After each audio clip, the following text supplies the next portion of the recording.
I'm rolling with FD. I am rolling with FD. I'm rolling with FD. I'm rolling with FD, baby. We are rolling with FD. I'm rolling with FD. We got alphas and bros in the house. That's right. Peace out, my brother. Woo! I'm rolling with the F to the D. Learn something new every day when you're rolling with FD. We are rolling with FD, baby. I roll with one person, and that's FD. I'm rolling with FD, baby. You gotta love it, man. Hey, Renee, who you rolling with? Rolling with FD. Hey, Matt. Rolling with FD. You don't have to ask. I'm rolling with FD. My man, C. Bless. Who you rolling with? I'm rolling with FD. I'm rolling with FD. That's how you just rolling, right? That's the whole thing, right? You roll with it. I'm rolling with FD. Manny and Jeremy, who you rolling with? We're rolling with FD. We don't want to get our asses kicked. My man, Dan, the card man. I appreciate you, dog. You gotta let the people know who you rolling with. Well, obviously I'm rolling with FD. I'm rolling with FD, baby. Chasing Cardboard is rolling with FD. Rolling with FD.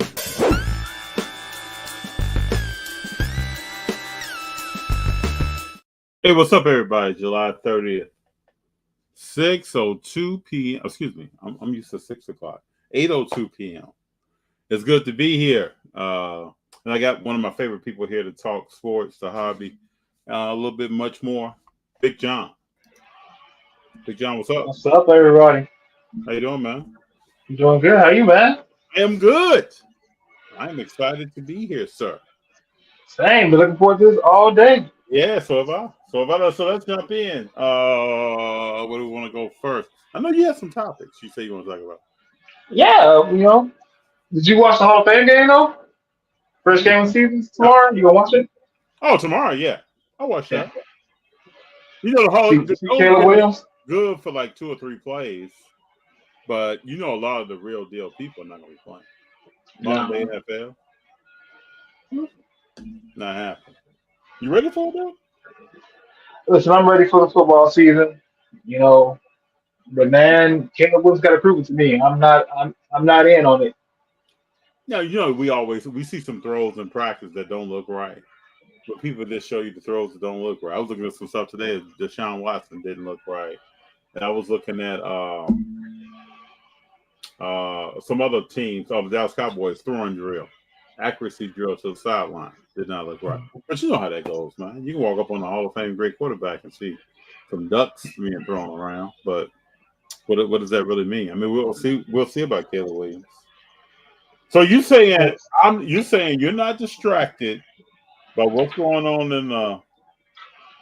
in the Olympics. You're locking in to I'm locked into the Olympics too now. You know, it's the gold medal count. We got to get the gold medals. Okay. You know? Yeah, the Bears play the Texans tomorrow. You think Caleb Williams is playing in that game? Probably the first series. Tried him out there.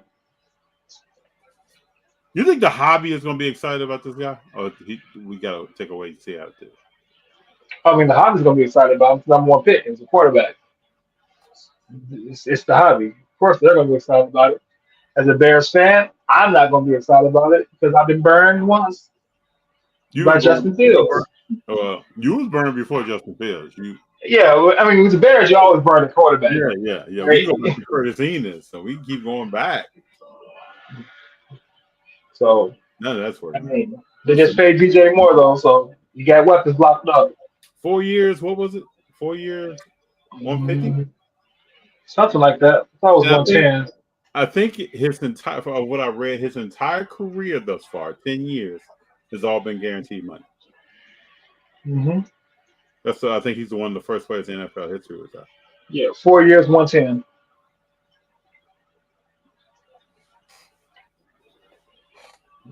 What do you think of DJ Moore? I like him. And he's a baller. I like him. He can play. He can run. I like him. He can run around. He's got tenacity. He's got toughness. Yeah. You know, so I'm good. He'll go get the ball at the highest point. He's a one. He's a true one. True. Kincaid will give him that rock. Oh, I also saw some from Justin Fields in practice that didn't look right. But it's practice. I mean, I seen his footwork when he was working out with Jordan Love that didn't look right. If you look at that footwork between the two, Phil's footwork looks sloppy. Let me ask you this though: you're on that level. How's your footwork off? How's my what? If you're a player and you're on that level, how do you have poor footwork? I mean, could have been taught the wrong way. Could be poor work ethic. You know, Dude, one of the two. Big Jon, you know you and I, we could go get a quarterback coach, a profound quarterback technique person to work with us on the offseason. Yeah, Pay that. they can be teaching your own. You see some things, man. It's just like, how does that even happen? I mean, you got 3 offensive coordinators in your first 3 years in the league. Hard to get a consistency. Yeah, we'll see. I wish him the best, man. Wish him the best. Jason Tatum not playing in the Olympic game. Is that something to talk about? Nothing, or Steve Kerr's poor?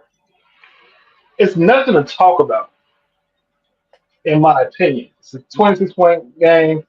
He knew beforehand he wasn't going to play. He knew what the game plan was.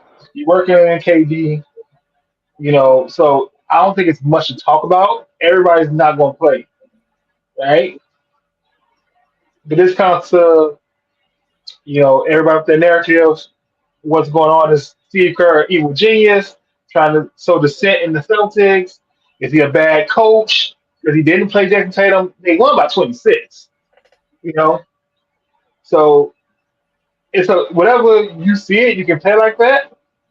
But I go thinking of remember when the women's team was announced and they said they didn't one reason why Caitlin Clark didn't get chosen because they didn't want to hear it she didn't play.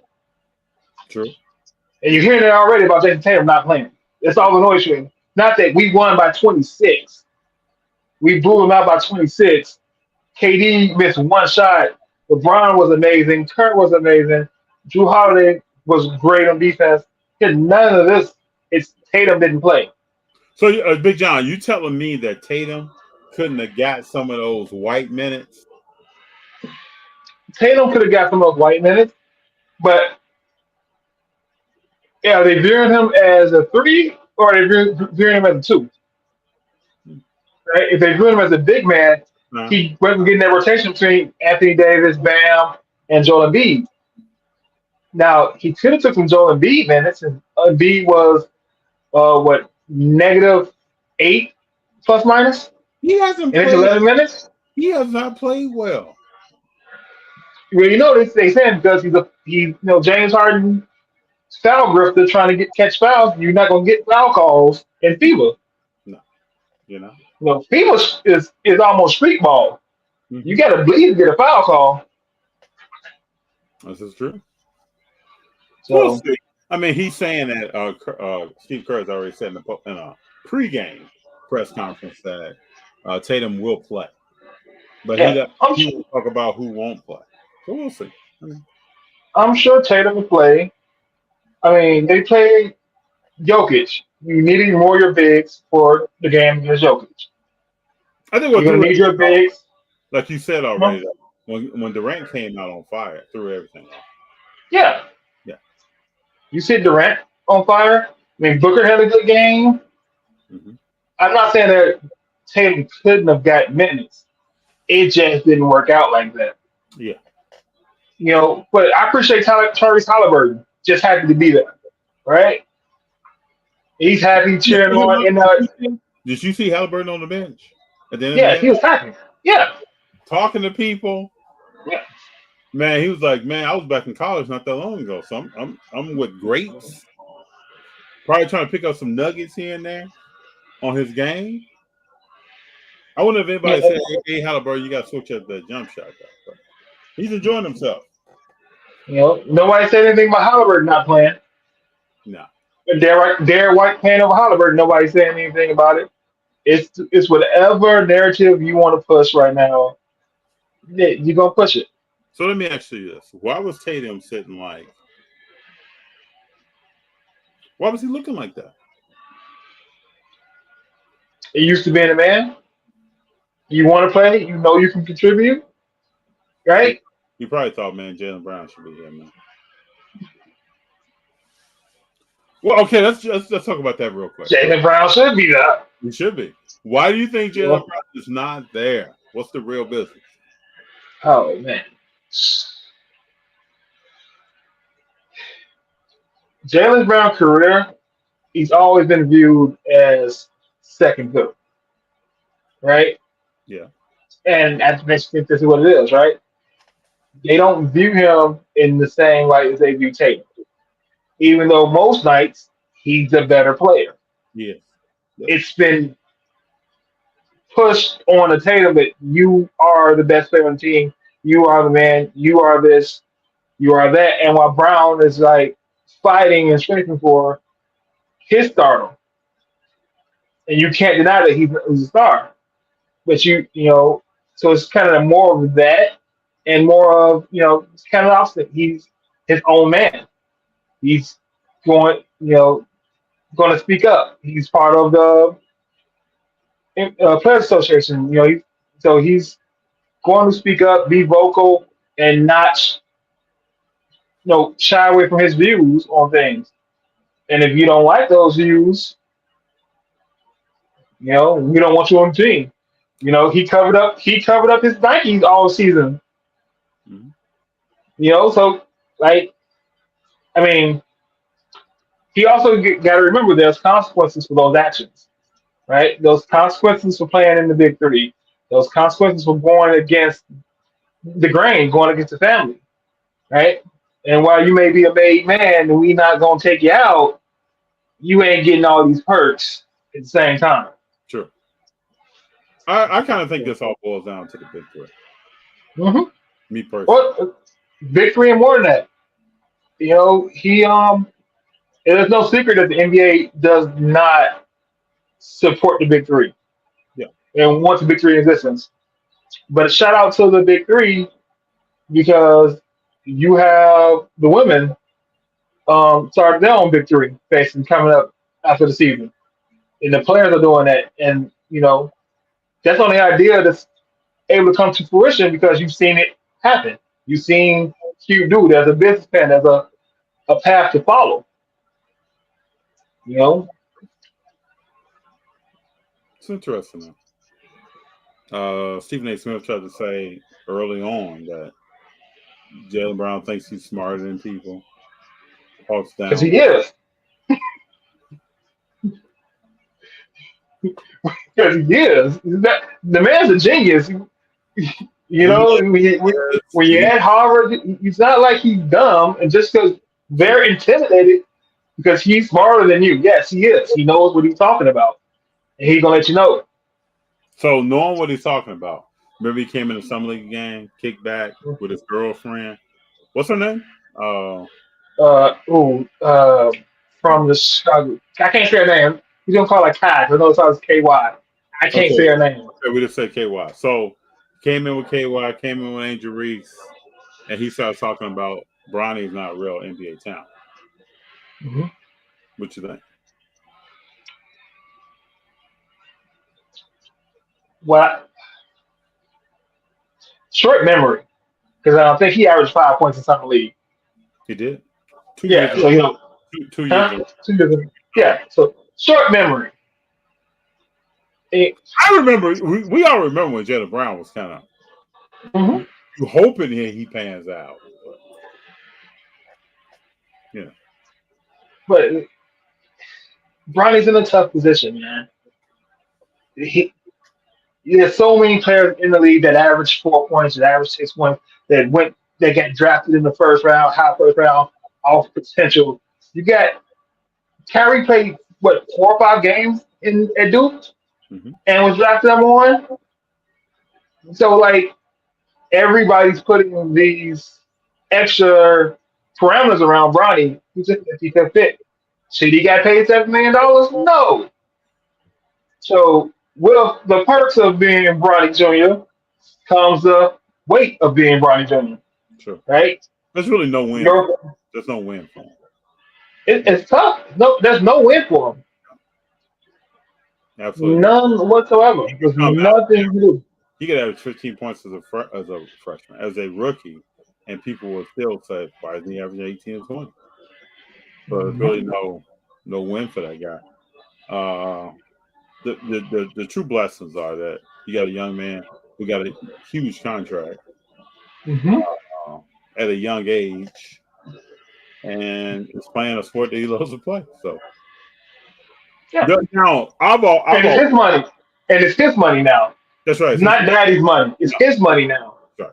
So that's good for him. He's not gonna have to struggle to make it. He's not gonna have to go the Pat Beverly route or CJ route.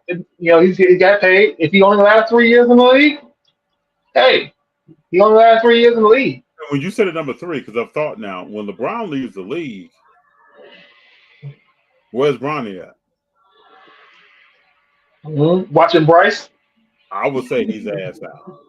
He's pretty much. I don't know. Yeah, at that point, you're not affiliated. I mean, I guess you're still affiliated. LeBron. Rich is gonna look out for him. LeBron is still gonna loom over the league. He's still affiliated, but as long as you got Rich Paul, Rich is gonna look out for him. Yeah. He's gonna find somewhere for him. So Rich Paul just got engaged, man. To Adele, congratulations. Yeah. He was down on bended knee. That's good for him. The more interviews I see Rich Paul, the more I like him. Well, I don't know if I had a problem with him. I do know he talks a lot and says nothing at the same time. It's not that I have a problem. I just don't know much about him. In the last few years, you heard him talking and kind of not distancing himself from just being LeBron James' agent, but kind of showing why I'm a great agent. I'm a force, and not just LeBron James. Not just because I'm LeBron James' agent. So I think the more I hear him talk, right, and how he takes care of his people, how he, make sure they're not wasting their money, and he's looking out for them in all aspects of it, of their life, and their make sure they're not being dumb. I don't know how many Rich Paul clients we know of that's got in trouble. Well, he talks about he takes them to school. They have classes that they take about how they conduct themselves, financial literacy, how to call how to call an Uber when you need to get somewhere, if you're a lead rate or anything like that. So yeah, he goes the extra mile. He talks about how he wants to give them a service more than just being their agent. But he does stuff behind the scenes to make sure his boys are not, or his men are not having problems. You would think more agents would do that. Why not? I'm sure a lot of agents and agencies have these things in place, but they don't have the cachet to enforce it, to go. You know what I'm saying? There's not a lot of us when it comes to agents. Mm-hmm. And being an agent is difficult. I got a friend right now who's been trying for the past few years to be an agent in the NBA, and he's a great lawyer, and he's been trying. And it's not an easy thing to get into. Mm-hmm. So, but he grew up poor like most of them, right? So he's got a connection with a lot of his players that other agents don't. Yeah. Or other big agencies who, so. I get it. We got Jerry in the house, and we're in the house. What's up, Jerry? We got Zerny saying, "What's up, fam? What is going on?" So Coco Gauff got ousted today in the Olympics in the women's single on a controversial call. She looked pretty emotional about it. I didn't see the call, but I seen she got out. It's tough. She's one of the best players we had to send to the Olympics and to be out. I'm not going to go medal count. Were you shocked that we talked about LeBron James as a flag bearer and talked very little about Coco Gauff? No, that's what I expect. There's people saying, why was she even there? But she's 20 years old. Yeah. What do you mean? She's going. What do you mean by why was she there? Right, you got LeBron. Like, why is she a flag bearer? And you got LeBron as a flag bearer, and then women's representation shows football golf. Like she's like her greatness hasn't been proven or solidified. Well, like you could have had. Well, if you look back through history, there's been some flag bearers for USA that I think most people walk around couldn't say their name. I can't say any of them. I mean, Don Staley was, but there are several people throughout the last 4 to 5 to 6 Olympics that I don't know if I can name them. I don't know. I can't name any of them. And I watch the Olympics almost every 4 years. People think Coco shouldn't be there now. What do you think of the boat situation? And we're both making a step. And Paul Revere. Yeah, bro. I'm like, that Christmas addicts out there. What's that? Interesting. What do you think of the outfits? This is what I want to talk about. The USA outfits, a blazer and jeans. Yeah, it was weird to me. It was weird. Then you got South Sudan stepping out. They all suited and boarded black on black, looking clean. Well, they were clean as a whip, man. They was one forever clean. Wakanda forever clean. Who was the country that had the neck of the shape of Africa? What country was that? I don't know. I can't remember. But they were also looking very nice. But every other country looked immensely better than what we did. And the blazers was nice, but you go with regular jeans you get from the Gap. I don't get it. And it's not like you don't have Team USA people who are in the fashion. Yeah. And for all the like, it was weird. Comparatively speaking, they was not dressed. Another thing I thought about is that you got multi-million-dollar people on that boat. Yeah. Do you got somebody fell in the river? What's that? One Olympian fell in the river. I didn't hear about this. It was a woman. She fell off the boat and into the river. Yeah.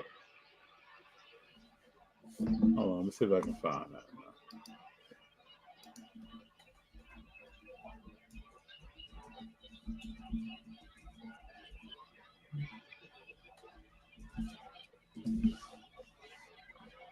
I forgot that. I seen it on Instagram earlier today. Yeah, I see a triathlete here. Let me pull this up right quick.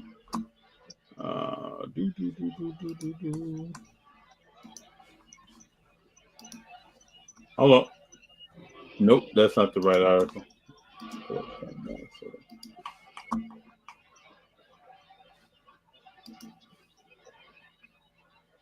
Yeah, I can't find it quick enough. I didn't know anything about that. How did that happen? You just on the rail and waiting? Oh, here we go. LeBron almost fell on one of those TikToks over, so I don't think it was as sturdy as you think it was. What do you think about the Olympic top chrome? The Olympic top what? Top chrome cards that came out. Don't even know anything about them, man. We got some Olympic cards this year. Top chrome, Simone Biles autos, Kate Ledecky autos. Steph and LeBron got cards in there, but not autos.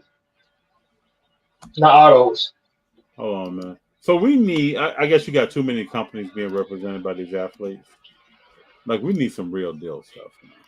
Like so, we're on this right now. Yeah. I don't know. I mean, this had to happen, right? Yeah. I mean, it's $100 for a hobby box, so it's not super expensive. Yeah. So it had to happen. You remember Olympic cards in the past not being very expensive to obtain. I wanted something for this year that was legendary, that you would see for years from now. You got Steph and LeBron playing together. You got KD there. 3 of the greats in NBA history. This is part of their last time. That's the first and last time playing together. Like, could we get some pieces of jersey and something? I mean, I know you're going to get something from Topps Now. It just dropped the Topps Now LeBron flag bearer card earlier today.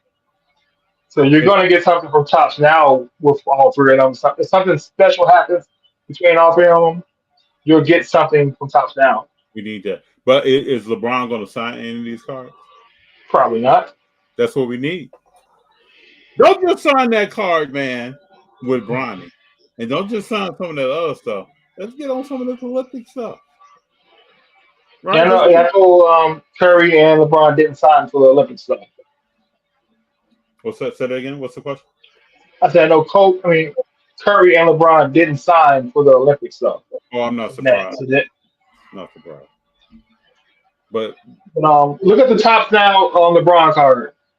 Looking like Mr. America.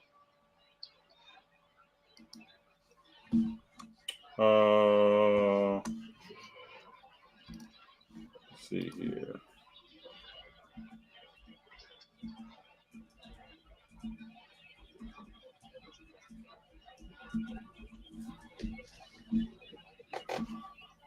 Is this him with the yeah, I see. Hold on a minute. This is actually a nice looking card. That's actually not, I actually kind of want this card. I might go buy a 5-pack and hope it get some parallels. Nice looking card. And those grade well. Oh, we got 49 blue, 24 stars and stripes, 10 red, 5 orange, 1 gold. Mm-hmm. So if you got one that was a 5 orange, you think that card is holding its own as far as value as we go forward years from now? Probably not. It's Topps Now. They don't hold their value long. But it's definitely if you're a LeBron. It's a cool card, right? Yeah, if you're a LeBron fan, you're a LeBron collector, it's definitely a cool card to have in your collection. As a collector. That's a nice card, man. How they Photoshop that flag behind and all that. Mm-hmm. And those cards grade well. Like the Topps Now grade really well. They do. So. Yeah, so they do. Big Jon, you gonna jump on this one? I might. I'm thinking about it. Get a 5-pack for 32. Hope you get a number card. I might do the same, man. I mean, it's a piece of history to have. So. It is. I agree with that. It's a nice looking. But I say, if something nice happens in the battle between the three of them, you get an iconic moment of, you get a D-Wade LeBron dunk with Curry and LeBron, that's definitely going to be a Topps Now card. And that'll hold value. So can Topps Now, they may have rights to something that I don't know about, but can they produce a card that has KD, LeBron, Curry on it? Yeah. Okay. They can produce it because they won't have any NBA stuff on it. Okay. Got it. And Fanatics has an exclusive with LeBron. Yeah, they do. I know that. Yep. That's so some autograph stuff coming out of there. So that would be LeBron's last Olympics. The one thing I'm enjoying about the Olympics is the support and everybody going around watching all the other teams play in all the countries. It's really good to see. Well, Steph went to see volleyball. Yeah, you see people. Oh, you saw Ant-Man doing ping pong or table tennis. Yeah. We need a series of Ant-Man just challenging all the other sports. Just Ant-Man Olympic challenge. I can beat you in this. Well, would have been cool if they could have organized a film crew where each player had so many people dedicated to them. So when they make public appearances over there, when Steph is walking the street and sightseeing, when LeBron is out doing, visiting other teams or doing whatever, when he's a flag bearer on the boat, when Ant-Man is going to see table tennis or some other sport, that all this stuff is documented, man. I think LeBron and Curry stuff is probably going to be documented. I don't know about the rest of them because they both have production companies. So true. Just that fan, you just want. But Did you see the Egypt lady in fencing? One is 7 months pregnant. Yep. Some good stories coming out the Olympics, right? And we only Some good feel good stories. Yep, just a few days in. That's Play. Amazing. Man. What do you think about Fatal Play sponsoring water polo? That's an amazing story. I don't think enough people are talking about that. Mm-hmm. I think people think of Flav as like some kind of caricature or something, but he's out here handling business, right? Yep. He said he ain't broke. No, he's not. He said he heard the story of several players, and I thought, let me get in and help out. I think the U.S. is one of the least it pays out for medals. I think a gold medal is just $32,000. Yeah, I saw that, and some other countries are paying $200,000. That's why Shannon Ocho the other night said that you win a gold medal, we're gonna break you off some change. Mm-hmm. Then what else with the Olympics? But the other flip side of that, I don't know, right? Sometimes my mind wanders and stuff. If we get $37,000 for a medal, do we have a higher probability of endorsement money than some of these other countries that's paying a higher amount? More than likely. I would think so. So maybe that's the reason why it's only $37,000 but there are still some American athletes that's going to win some sports, win gold medals in those respective sports that nobody's going to know who they are, and they're not going to be on. So what's more important for you, the overall country medal count or how many gold medals you win as a country? I would say gold medals. Same. Yeah. I want all the gold medals. Yeah, there's no participation trophies. So. And I want both. I want all the gold medals and all the medals. I think America will get both. I'll be shocked if some other country has more overall medals. I mean, you got China, and then we haven't even gotten to the running, so we haven't got to the triathlons and the real sports. So the real Olympic sports. Who's the 16-year-old that's running? What's his name? I don't know. That guy is amazing.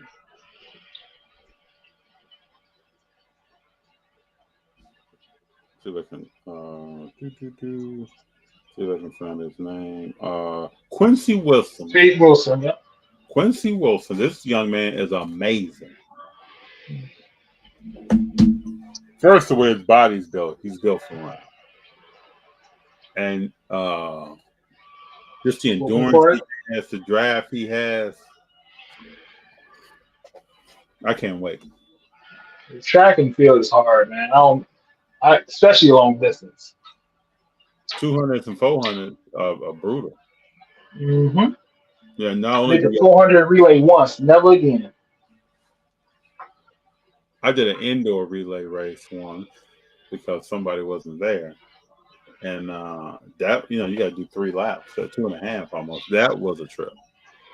So the 400 I had to run indoor relay, I was anchored, and we'd already got lapped twice. So I'm running 2 laps by myself. Yeah, so you set up. You set up so everybody's just like this. Yep. Everybody. Last time I'm running. Last time. Set me up for the Okie. Yeah, coach set you up, man. What was your coach's name? Which one was it? I think it was Bates. Might have been Coach Bates. Coach Bates. Our track coach was our football coach. You put you on the hook. They made you the bait. That was wild. Yeah. Listen, I was only doing track to stay in shape for football.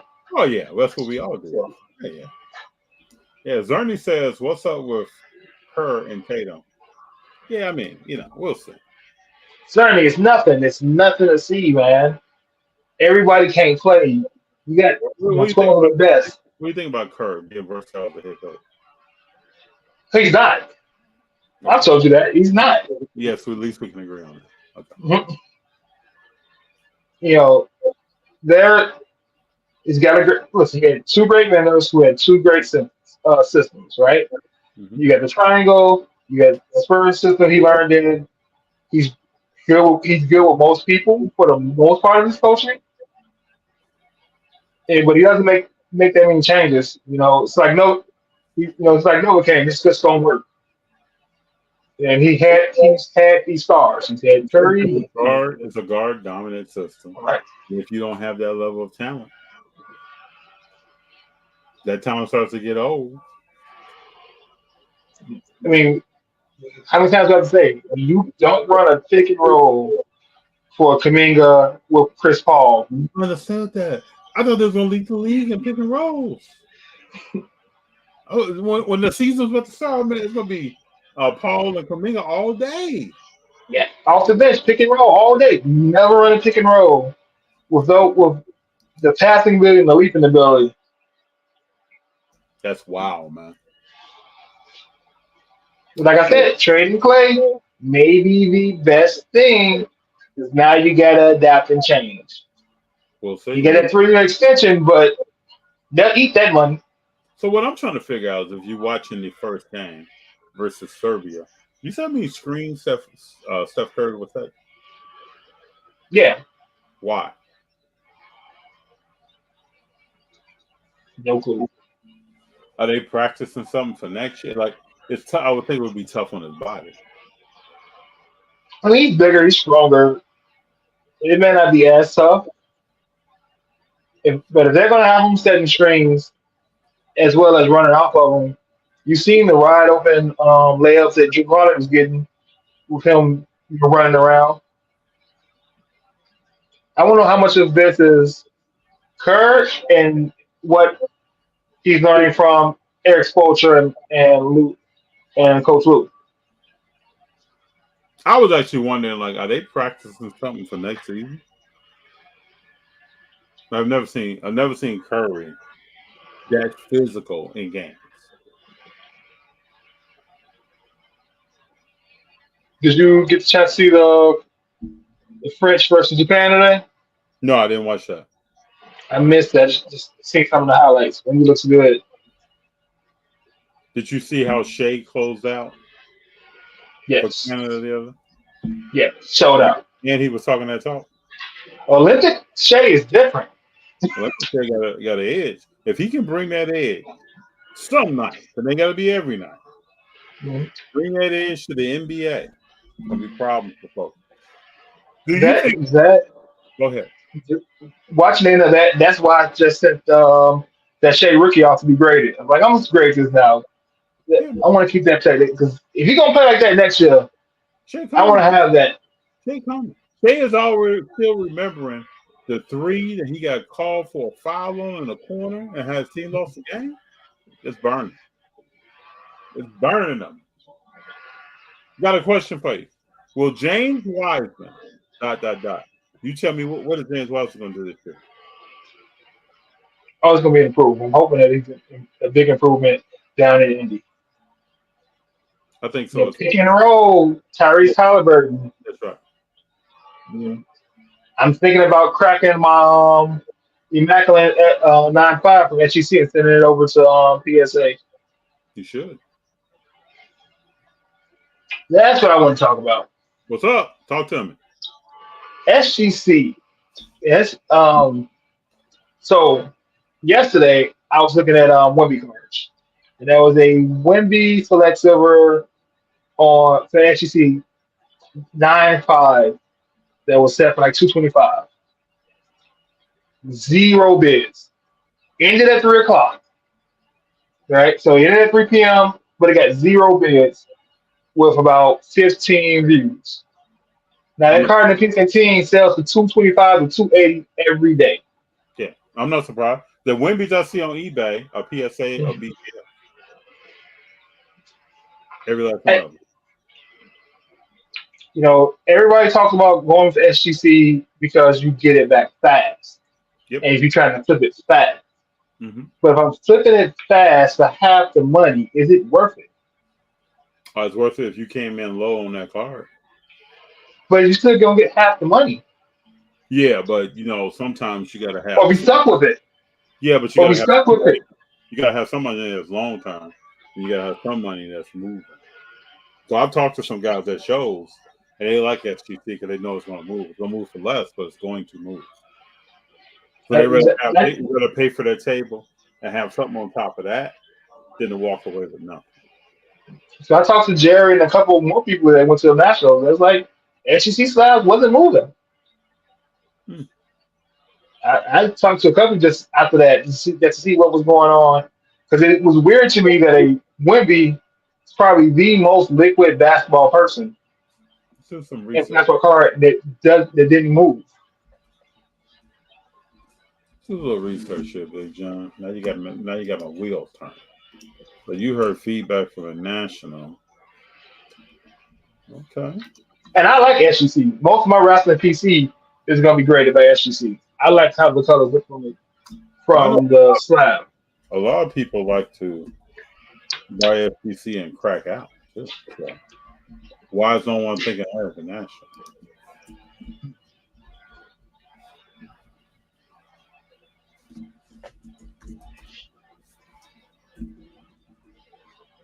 The split came out 2-3 months ago. Mm-hmm. Even with this $9 a grade basketball, if my card is not going to sell, why I have it?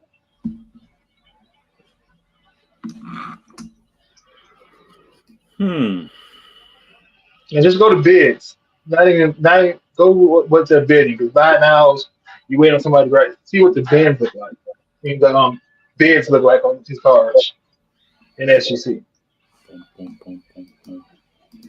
I think that's all buy it now. Oh, I've never sorted off bids. Let me see here. Go to auction. Just where we at? Attempt by all. Click on auction.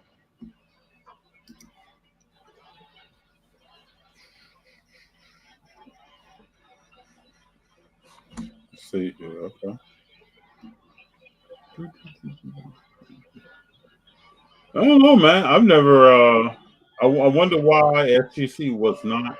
So you talked to someone set up or someone walking? Everybody was walking. SGC wasn't moving. Huh? Well, how many of you going down and see what bids? Hold on, let me look up what sold. So, when we look at the population of cars that are graded each month, SGC is number 2, right? Between 2 and 3, depending. CSG has caught them a lot of months, but they do a lot of more Pokemon. Yeah. Especially when SGC was 2 or 3 weeks behind.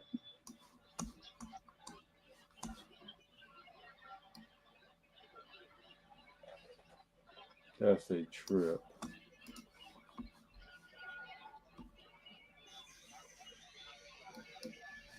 Yeah, I be trying to do my research now. Look through and see what's going on.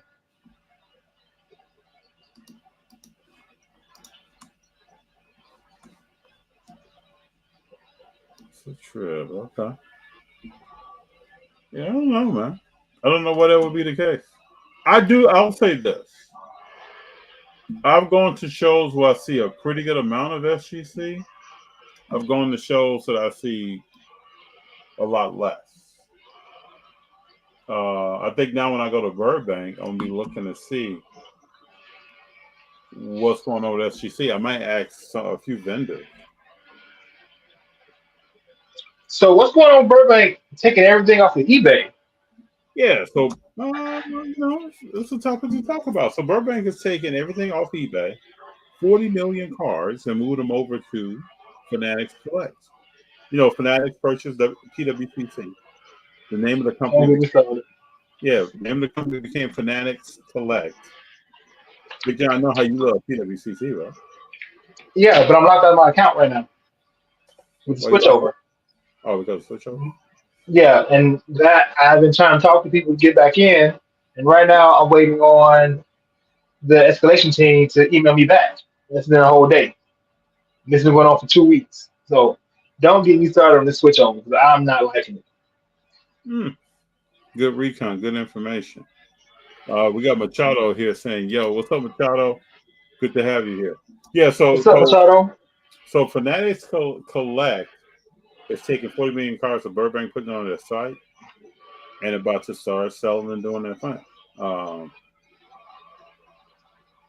think it's a big deal. I mean, that's a big deal, man. It's definitely a big deal. Off rip, that means Fanatics Collects is going to have raw cards. Yes, and dollar cards and low end cards. That also means is that about $40 million of revenue has been taken away from eBay, even on the low end of dollar card. That's right. If you assume everyone is a dollar card, probably up to a crazy number has been taken. Yeah, probably up to about 400 million. You know, in reality, but take away fees. We tell how they were getting fees about four to 5 million just in fees, 40 to 50 million just in fees. Now you hit a flagship like Burbank, well respected, great name, brand, quality, customer service. Who follows? Oh, a lot. Right.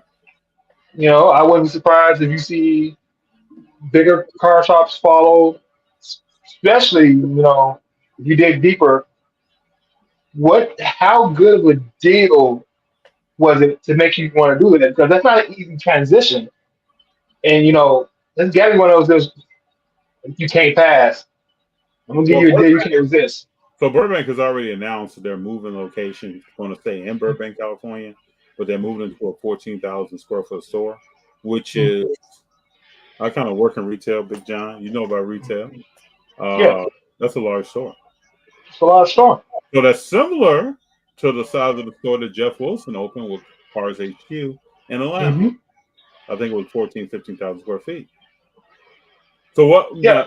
Okay. So in the past, people have said, "Oh well, Burbank doesn't do a lot with Whatnot or any selling engine."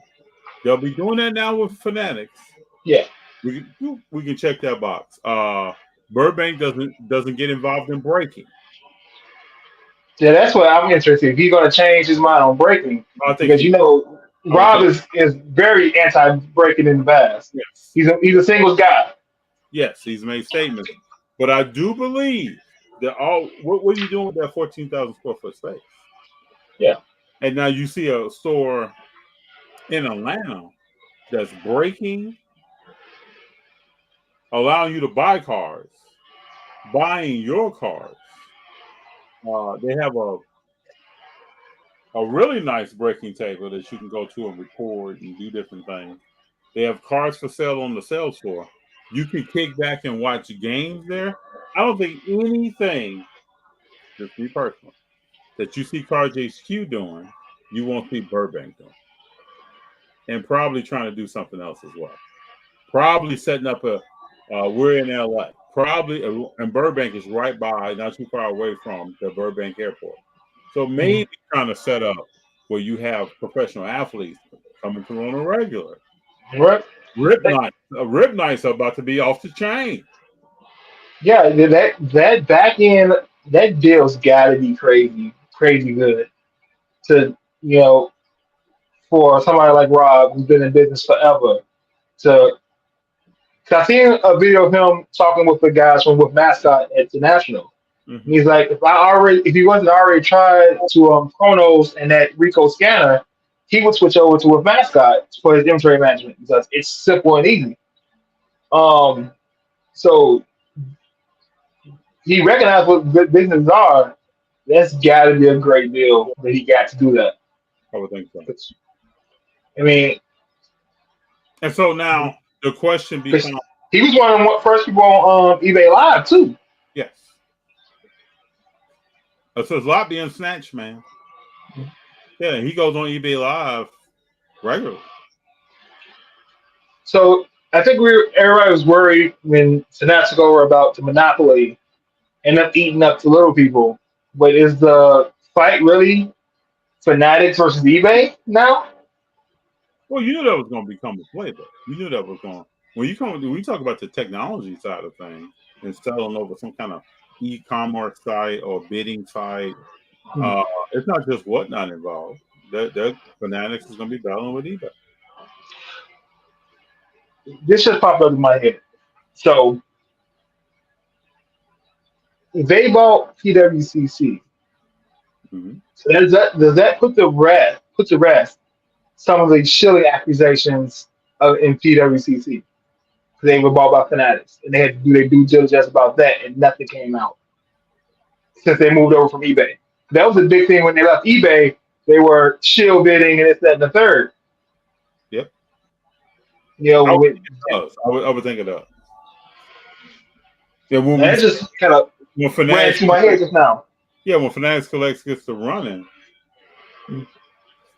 I wonder if she'll be able to come up. I don't think it will be. I don't think it will be an issue. Because that was a big thing back in 2022 when they left. That it was employee shield bidding. So now, Fanatics did their due diligence. They looked through everything before purchasing it. And there was no rumors, no nothing, no smoke about it. So I would think also Fanatics is going to have a vault service, right? Yep. That is their vault now. Because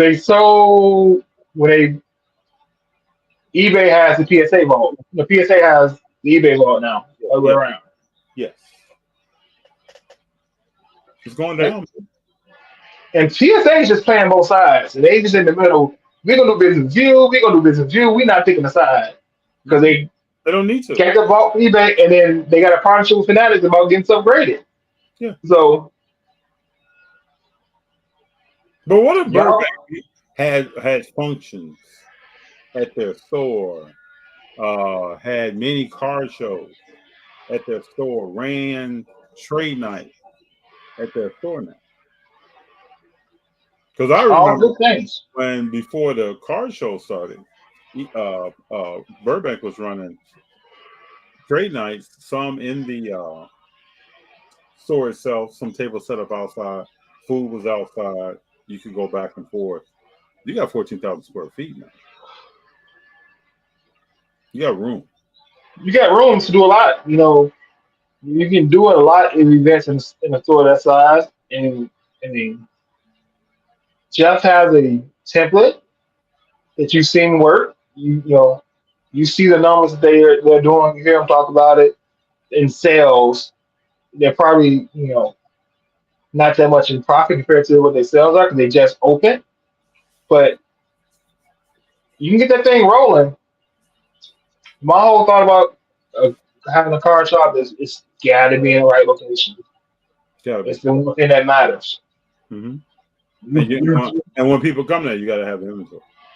Yeah, but you can't be unsolicited foot traffic. Yes. True. All right, let's get to some questions here. Machado says, what did I miss, gang? We were talking about LeBron in the Olympics, carrying that flag, top foul cards that have come out, DJ Moore getting paid. Machado, you jumped on that. Money guaranteed. And I think I saw a stat that all of his career has been guaranteed money.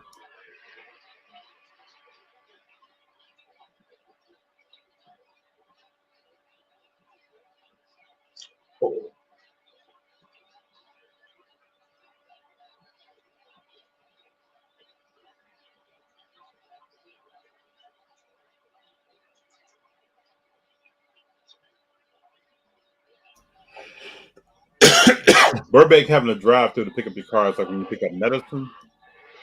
Burbank knows what's going on in the back with Fanatics. They're moving practical. Y'all copping that LeBron top sound? Big Jon just talked about that. He was talking about picking up a song. It'd be interesting to get one of those low printed versions of the card. Be kind of cool. Demetrius says, Demetrius, good to have you here. Good to see FD and Big Jon chop it up. Big up. What's up, Demetrius? Big ups, Demetrius. Y'all seen KD first top card now? We're getting KD. I just seen that. I just looked it up. It looks good. Hold on. Gotta put eyeballs on them. So top down cards are good looking cards. I think so. Crystal clear image. Okay, I wish they had him shooting, but it's a good looking card. Okay, KD out here.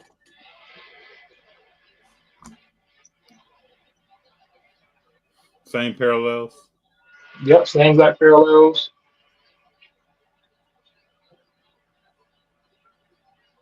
Interesting. Well, you know, Topps changed the game with Stadium Club on the images on cards, so I'm not surprised. Picture to all the way to the end, crystal clear images, very few words and symbols, just only the ones that matter. I'm not shocked at all.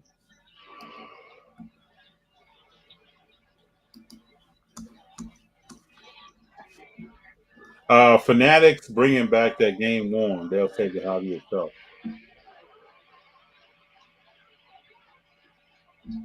So I read an article the other day about Nike struggling since they've gone direct to customer and really, not needing Foot Locker and other outlets to sell shoes, apparel.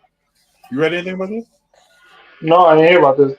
But there are stock is down 26%. What does this tell us? Retailers still need it, but there's Champ Sports, Foot Lockers.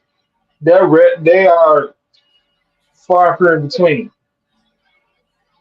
So malls are dying. Let me ask you this. Yeah, you said the malls are dying? Yeah. Let me ask you this, though. So, if you're under 20, are you going to a store to buy your shoes or you buy them online? You buy them online. So, it tells me that the older consumers are the ones that they still need to go in the store and try to slip something on, walk around a little bit. I mean, you got that 14 and a half in the bag. Let me get that. The 14 was tight, that kind of stuff. Other people, the Amazon crew, they don't really mind. Oh, it don't fit. Let me refund. Let me send back. Let me get the next stuff. They don't mind that. Well, you also got this, the 25 and under. They've been flipping shoes forever. All their life they've been flipping shoes. They order these shoes online because they're not wearing them. They're taking them to shows and selling them to people who are coming in to see how they fit. They're not, they're doing the same thing we're doing with cards, investing and flipping. They're not. A lot of people don't have a shoe collection under 25. Even though they are shoe people, they just sell them. I have it. I bought it. They flip it back out. So they don't even care about fit size. No. Okay. Not thought process. I'm gonna get a 7. If the other guy's a 7.5, I'm gonna buy a 7.5. You got us parents, who always absolutely want their kids these shoes. Their young kids, the teenagers these shoes. But a lot of these kids, I'm gonna sell my shoe, get what I want. Get my video game, get my gaming rig up. So is Nike moving ahead? They're probably making the right move, but are they moving ahead? Are they making their move too fast? Going direct to customer. Maybe this is something that is fire 15 years from now, 12 years from now, 10 years from now. Stock down 26%. One could argue, are other stock down that much? Listen, retail is its own beast, and online shoppers get on my nerves. It is interesting. Hey, did you talk to anybody else from the National? What were their comments, thoughts? Looked like a great show. The show was great. The logistics around the show is what the complaints are.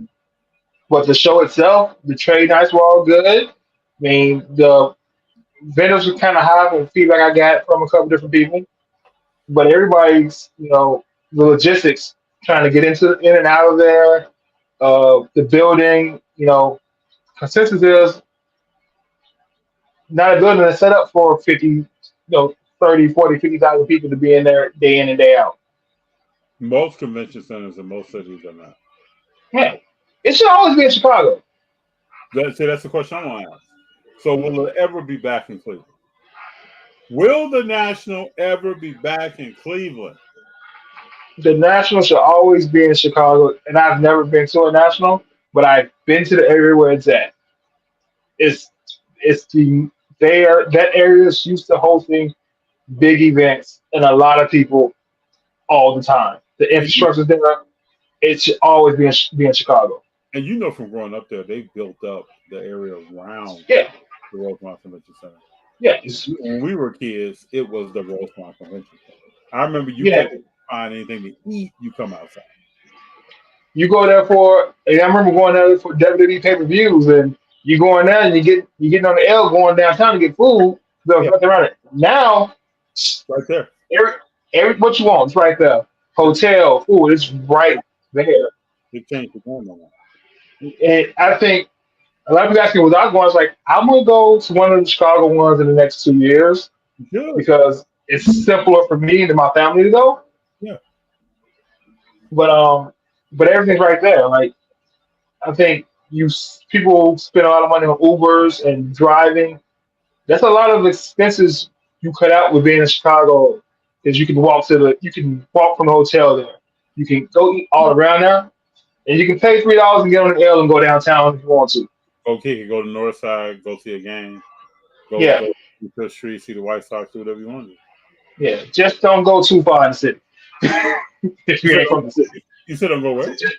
Don't go too far in the city if you ain't from the city. Oh, yeah.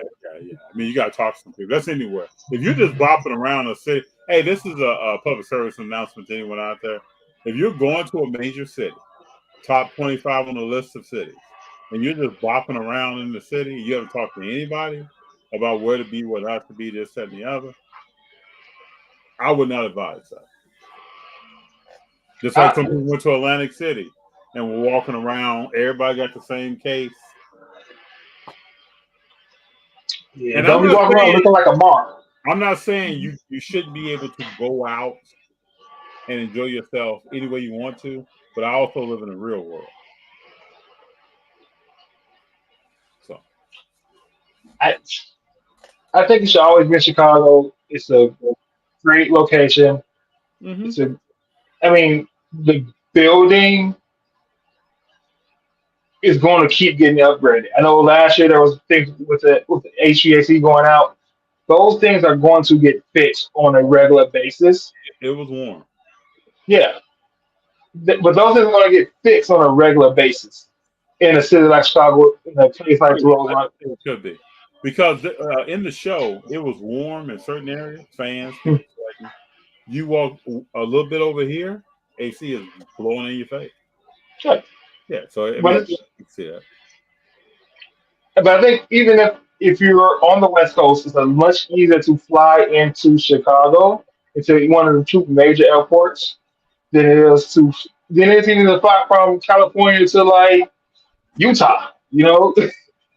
So let's act like we're on the city selection committee for the National. Okay, you look at Chicago. Let me pull up a list of major U.S. cities. And we're going to consider logistics, everything else.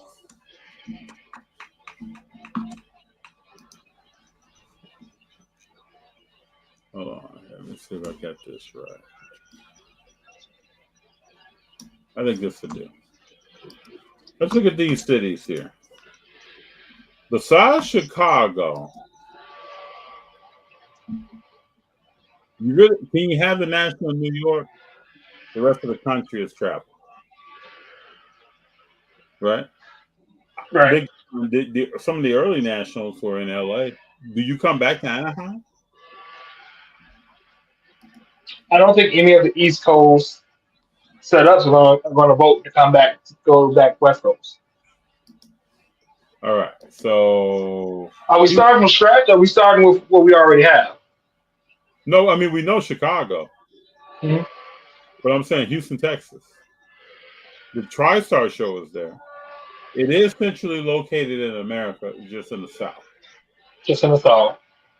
Is that a consideration? Not a convention center there that's right by where the Texans play, It's not as big as Chicago. I've been there. Not But it's also 50,000 people going into Texas heat. true. I'm a no. Okay. Phoenix, Arizona. We talking about heat. We talking about West Coast. Is that enough? You're not going to get the East Coast people to come West Coast. So Philly. That's also coastal. Still coastal. You're not going to get the West Coast people to come over to Philly. San Antonio.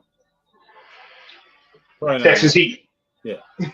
San Diego, California. West Coast again. Dallas, Texas. I haven't seen a facility there. I don't know anything about what Dallas has going on. It can't go. Even if you take the heat, it can't go to San Antonio. Too small of a city. Yeah, it's very much. All you have is the Riverwalks and the Alamo. So, man, I mean, if we look here as far as population, and if you go to Dallas, I've been to Dallas. You are going to deal with Dallas traffic. You're going to introduce 50,000 people in the Dallas traffic. Yeah. You think Cleveland was a gridlock? It takes an hour to go 5 minutes in Dallas. So I'm looking at these other cities. Fort Worth, Texas, not happening. Austin, Texas, can't see it. San Jose, don't believe that's going to happen. Charlotte, nope. Columbus, Ohio, I don't see that. I don't know a lot about Columbus and what facilities they have. Indianapolis, I don't see that at all.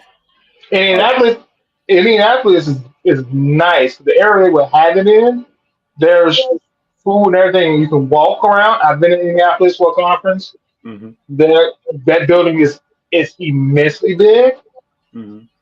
But if you're going to have it in Indianapolis, just have it in Chicago. The only thing is that road where the center is in the same road where the Texas Stadium and the Pacers Stadium is. So it's one way in, one way out when the traffic gets busy. Interesting. Which sounded and looked like Cleveland. Right. But you could walk. If you got a hotel, you can walk from the hotels. A lot of hotels have restaurants connected to them. Yeah. So you can go down to the little restaurants there. The Chili's and the Applebee's is connected to those restaurants. But if you're going to have it in Indianapolis, just keep it in Chicago. So then you got San Fran. I agree with that. Keep it in Chicago if you're going to have it there. Then you got San Fran.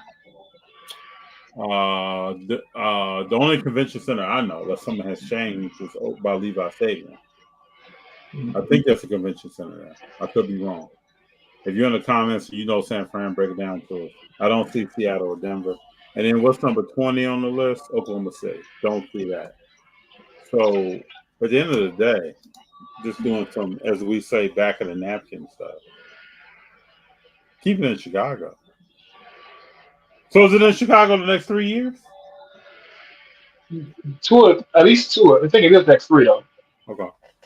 I'm trying. So my thought process is. Well, go ahead. Fanatics Fest. How many days is Fanatics Fest? Is it 3? Was it 5? Hold on, let me find that. I want to say it's 3. I thought it was 3. The 16th through the 18th. So what the national committee should do with these Fanatics Fest going around is to kind of keep track of the feedback that's coming out of those events and where they're going to see if there's really other valuable places to have the national after 3 years. Because the Fanatics is moving around 3 days at a time. And what cities have those infrastructure and the logistics already settled in to hold 50, 60, 70, 80,000 people for multiple days? Agree. Let Fanatics do the work for you in a sense. Because you can, we know Atlanta has a nice area where you can have that many people in for a couple of days. Because Atlanta has held the Olympics, Atlanta has held WrestleMania. Atlanta's a city that we know can have an influx of 50, 60, 70, 100,000 people and handle it for a day or 2 or 3. So Big Jon, can't handle it for 5. You know that Fanatics Fest is going to move around the country. Right. Starting in New York. I would hope that the National has people on the ground when Fanatics starts, asking people questions, walking around, observing things, taking pictures, the whole night. Yeah. I got 3 years to figure out if we're gonna move around other places. Right? We know it's gonna be in Chicago next year. We know it's gonna be in Chicago year after that. So I got at least 2 years to really think about, okay, can we go over to LA? Can we go to North Dakota or whatever? Where are the collectible community going and following fanatics around to? And how do we make sure we don't take a back seat? So they need to be on the ground, like you said, they need to be following, but actually listening to what the community is saying. This city can hold us for 3 days. Talking to those city officials, you can do this for 3 days. Can you hold it for 5? Can you hold this many people for 5 days? And start having those conversations based on the success and failures of this Fanatics Fest. Mm-hmm. Right? New York is a tough because it's actually not New York, it's like in New Jersey, right? It's not really in New York. And nothing's really in New York. Everything is really in New Jersey. Sure. So, but if they can handle 3 days, well, okay, let's think about that. If they can have, if Orlando, the second one's in Orlando, right? Yeah. If Orlando can handle, we know Orlando can handle many people coming in. They got the Disney parks. If they can handle us for 5 days, there is opportunity to move it around and then come back to the vendors and be like, hey, these are the cities, these are what they're offering, these are the improvements. I like this. These are the improvements from where we've been in Cleveland, from where we've been in Atlantic City, from where we've been in Chicago. Now vote. You have the information, not the perks that the city is going to give us, not that they're going to give us free hotel rooms, not that they're going to give us free this. This is the infrastructure and the logistics that are going to improve our experience in this city at the National. Then on top of that, these are the perks. I'm going to do a little research. Where are all the cities?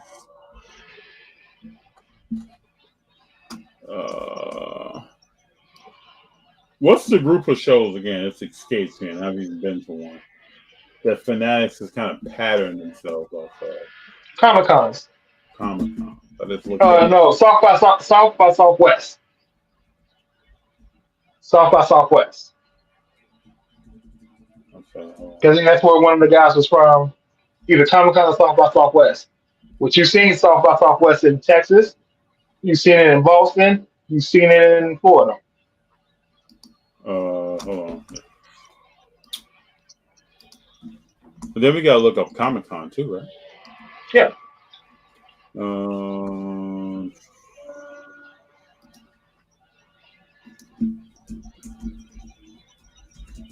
You ever been to one of these? No, I have not. Well, I've been to something similar the way my old job did their conventions, which is similar to South by Southwest. So this thing is in Austin, Texas? Yep. And how often is this held? Yearly. There's one in Texas. There's one in Boston for the East Coast. There's one in Florida, I believe. And I think there may be one in California somewhere. Interesting. But they're not as big as they used to be because gaming industry is all digital now for the most part. Yeah, man, they should bring us in and have us do some work with Big Jon. Huh? The National should bring us in. I know they got smart people. They can bring us in, at least bring some people in from the Hobbit. I don't know why the National doesn't do like WWE does and make cities bid on their events, bid on where to go, right? Because the Cleveland community got a lot of financial boost for having the National there. Mm-hmm. It's a lot of. So I know the last WrestleMania I went to was in Atlanta, like 15 years ago. But in a 3-day weekend, they brought over $100 million to their to Atlanta's economy. Mm-hmm. You should think about the hotels, the restaurants. $50-60 million this weekend into Cleveland's economy. Couple hundred permanent jobs probably made because of it. It's not like the National is a little event. It's a local card show. You know, cities should be bidding on, hey, we want you here, and this is what we can provide, and this is how it's going to go.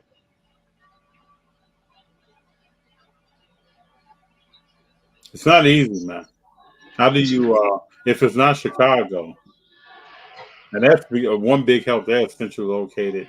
You got you got transportation for anyone. You don't need a rental car. You have facilities, places to eat, things to do outside of the show. You got security. You got.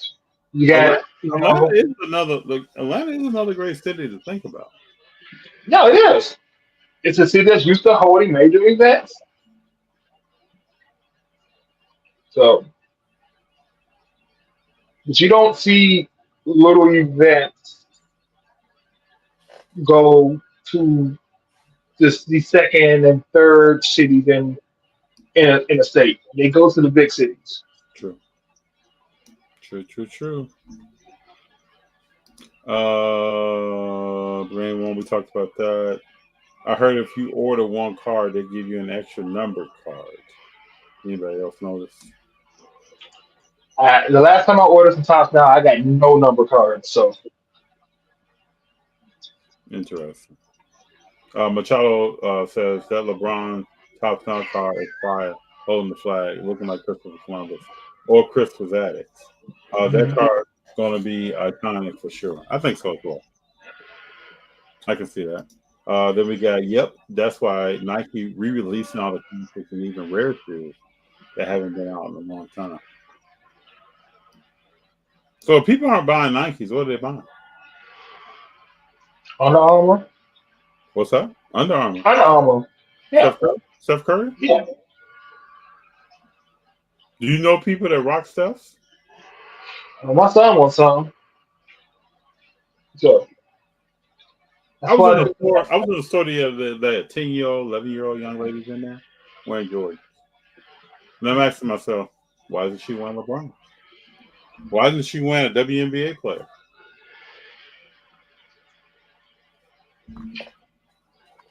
Speaking of shoes and tying it to cards, Paige Becker, first college player getting their own shoe. Yeah. That's cool. Very. You would think, where's Juju at? Oh, she got to get one. One would think that that thing will be coming soon. Let's pull up this shoe, people. Y'all tell me in the comments what you're thinking of this thing. I think it's kind of fly. Look at that. Thing clean as a whip, man. Those things clean, man. That's nice. They got a little of the Nike Monarch feel to them. I ain't gonna lie, they look good though. Paige. Hopefully Paige has a good year so she can bounce. Yeah, she's gonna be #1 pick in the WNBA next year. Yeah, I see that. Yeah, she's a baller. She's got a cool personality. Yeah, she reminds me of Jared McClain. She's always on TikTok, Instagram, having fun. She does things with kids. So, and she's from UConn. I'm in Connecticut, so definitely trying to pick up more of her cards. Mm-hmm. She sells well. She sells well around here. Charles says Fanatics hurting too. Read an article of Michael Rubin trying to sell off billions of his company's stock. So that has been refuted. Michael Rubin was on Sports Cards Nonsense podcast doing the national. And it's just, and basically he says somebody just getting the story for clicks after the white party. Basically, it's not true. And those were kind of basically his words, me paraphrasing. If you haven't listened to it, I mean, I don't know who in the hobby doesn't know about that podcast, but you should have heard it by now. Yeah. But y'all says you're on point, man. You're on point, big dog. You're on point. Demetrius, there should be a bridge between retail and e-commerce. Can't move fast when you're older customer. That's exactly what Nike is doing. But yeah, they have to slow down. Maybe go to direct to consumer with, certain brands that speak to a younger base. But when I first read that, I thought, yeah, they're moving kind of fast. I know I still want to go in the store. I'm an old head, I guess, now. I want to go in the store and put my foot in something, right? Walk around a little bit, see what the laces feel like. I got an odd size. I got to go into the store. What size you wear, Big Jon? 13 and a half. That is odd. That is quite odd. I got an odd size. I can't just order nothing online. Yeah, because that 13 and a half online may not feel right. No. That's why I'm not a shoe guy as well. Listen, these things cost way too much money, and I wear good shoes. Right. Yeah, then I'm over here trying to ship it back, and did I put that the scan code on? Did I tape it on the outside of the box with some clear tape?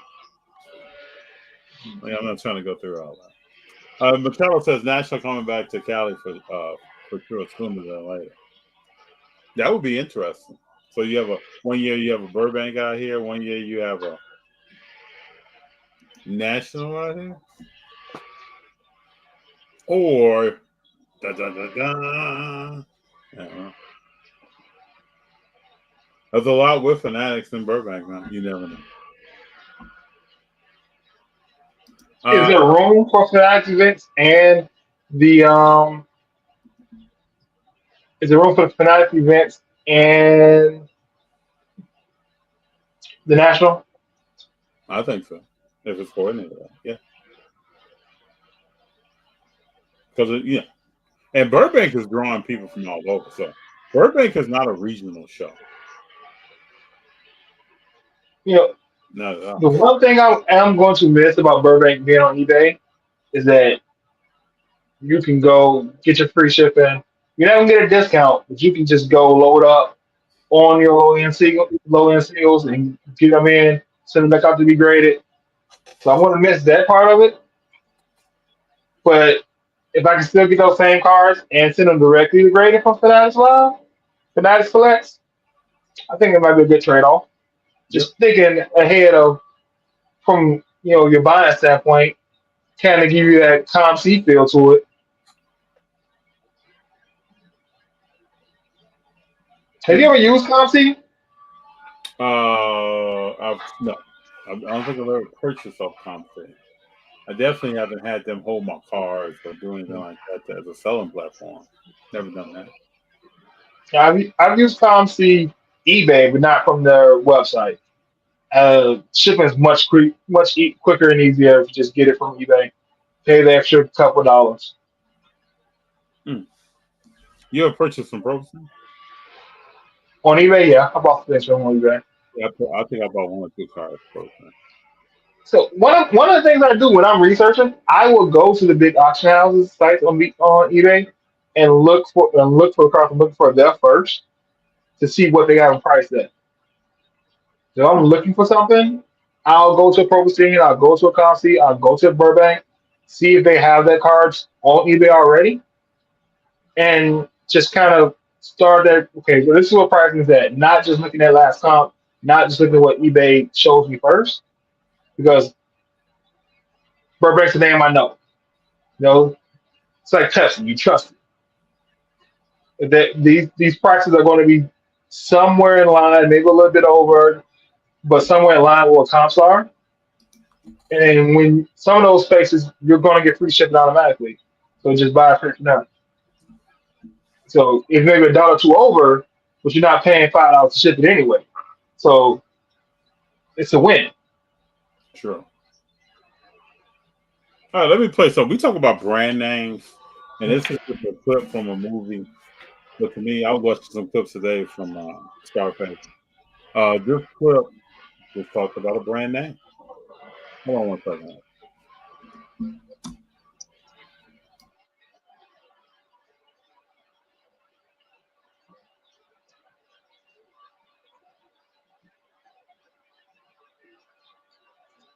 I bet you it's gonna be the Blue Magic clip.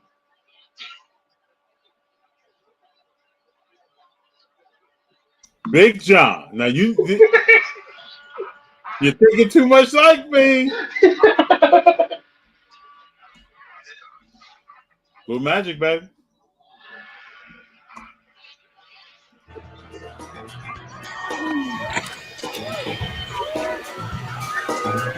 One of my favorite scenes from this movie. One of my favorite Jay-Z albums. That soundtrack. Oh yeah.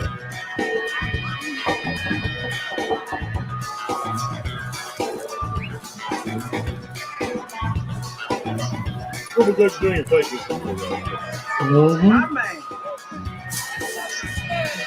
Welcome, Frank. How you doing, Nick? It's all great. Welcome. Need to talk to you. Great. Come on. Hey, y'all, everybody get out. Let's go. Come on. Everybody, let's go. Hurry up. Sit, my brother. Taking you talk to Charlie. You guys want to hear more about my Black Coalition? Let me explain. Also, I gotta throw in, if you don't know the backstory of Nicky Barnes and really why he went to prison, is amazing. No, I'm all right. That's not what I came here for, Nick. Everybody's good, Nick. You know, everybody's happy. Charlie, Paz, the Italians, you know, Johnny Lowe. Everybody's happy except you. I'm happy, Frank. You happy? Really? Or maybe I'm the one with a problem. Yeah, go on, get it. I got a problem because I don't understand why you got to take something that's perfectly good and mess it up. See, brand names mean something. You see? Shut the fuck up! Go ahead, Frank. I'm sorry about that bullshit. Blue Magic. That's a brand name. That's a brand. Like Pepsi. That's a brand name. I stand behind it. I guarantee it. They know that, even if they don't know me any more than they know the chairman of General Mills. What the fuck are you talking about? What I'm talking about is when you chop my dope down to 1, 2, 3, 4, 5%, and then you call it Blue Magic, that is trademark infringement. You understand what I'm saying? All due respect, Frank. If I buy something, I own it. No, that ain't true. That ain't buy true. A car and I want to paint it. I can paint it. Yeah, but you don't have to. This is what I'm saying to I you. love Nick, you you don't now. have to. It's good enough the way it is. You can make enough money off it the way it is just by calling it Blue Magic. Anything more than that is greed, son. What do you want, Frank? I'm going to change the name on it? I would have to insist that you change the name. Fine by me, Frank. I'll call it Red Magic. Even though they don't sound as good. I don't give a fuck what you call it. Put a chokehold on the motherfucker and call it Blue Dog shit. You know what I mean? I don't care. Just don't let me catch you doing this again. Catch me? Infringement? Insist? I don't like these words as much as please. Thank you. I'm sorry to bother you, Nicky. These are better words you use to come to my motherfucking club without an invitation. Hear me? My man.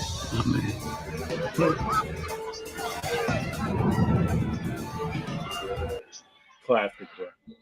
I don't know what's more iconic. Denzel's "my man" when he calls somebody son, or "get your hands off me." Hands off me.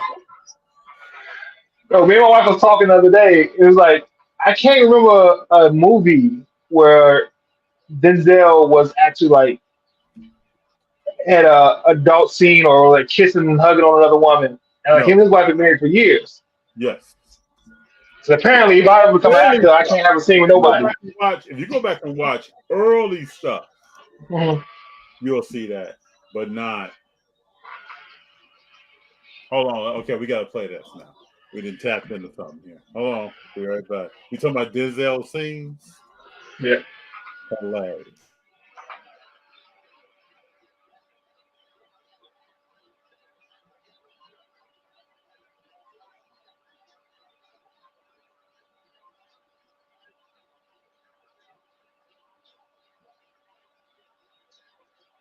Niggas around here, you hear me?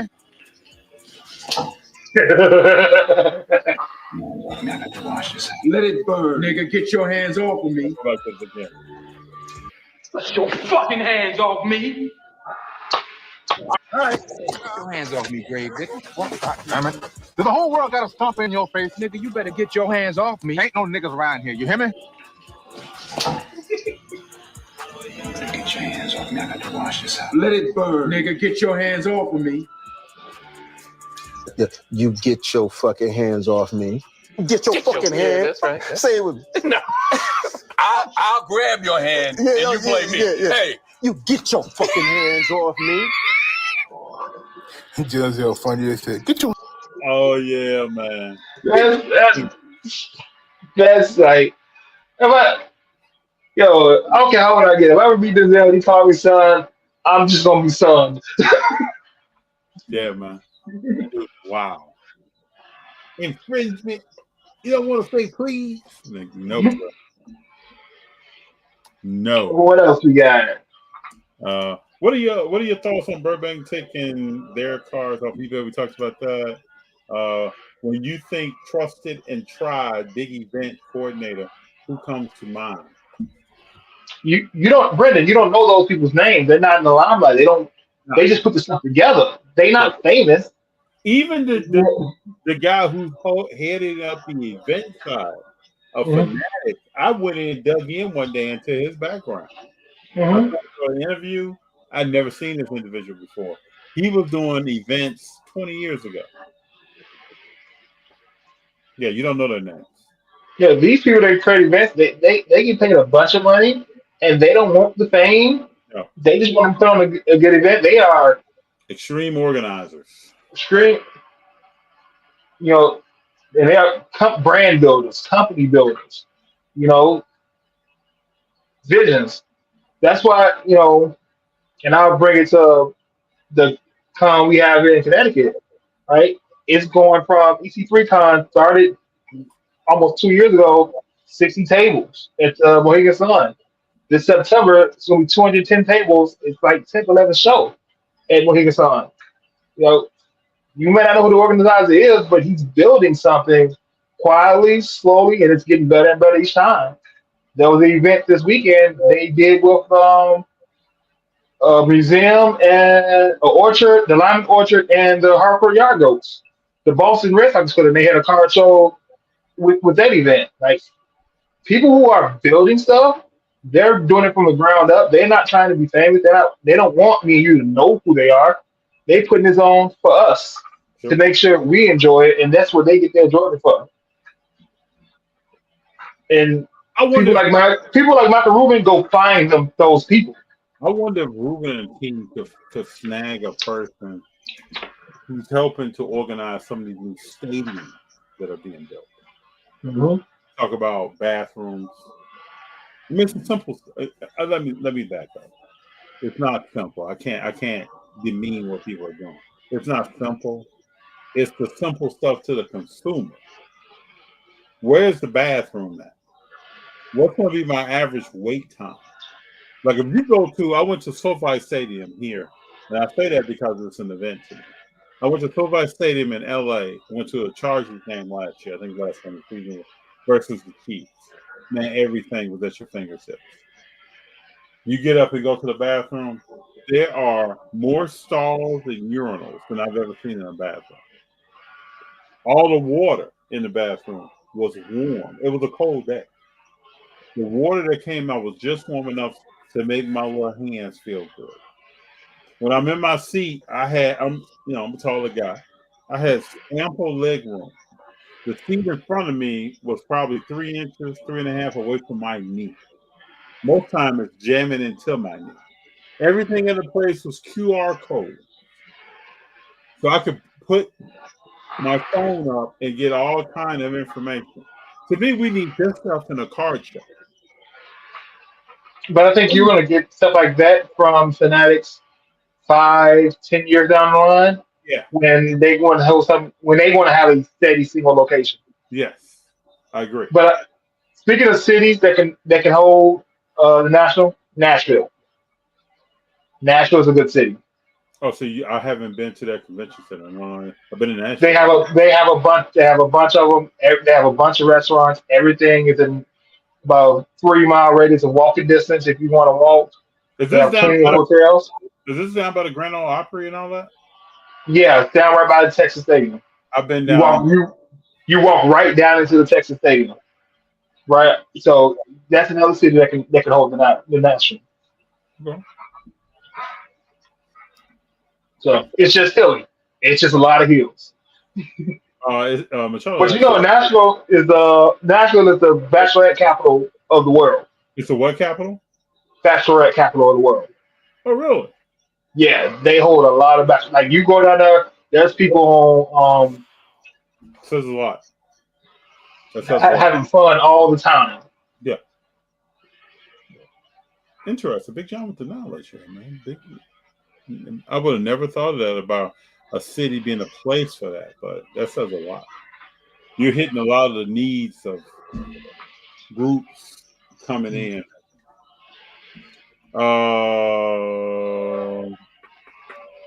There's a question here about Bryce Harper and a PSA collab. You know anything about that? Yes, he's been collaborating with a lot of his shoes and his equipment. So I think his cleats had the PSA label on them, on the back of them, on the heel. So he's been doing a lot of different stuff with this cleat. What are they gonna do? They gonna find Bryce Harper? Not really. Stating that his stuff is game used. No, so he had his cleats. Hold on, let me get a picture up here. You gotta see this.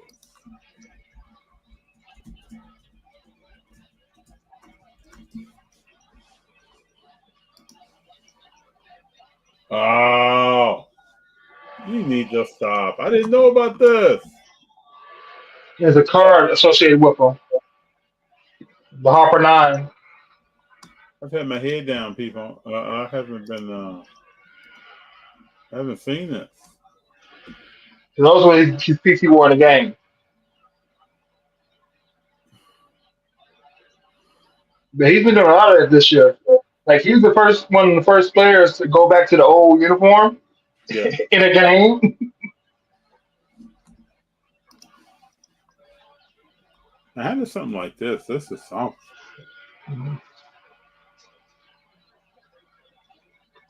Very smart. These are the things that are needed to bring the hobby and sports together.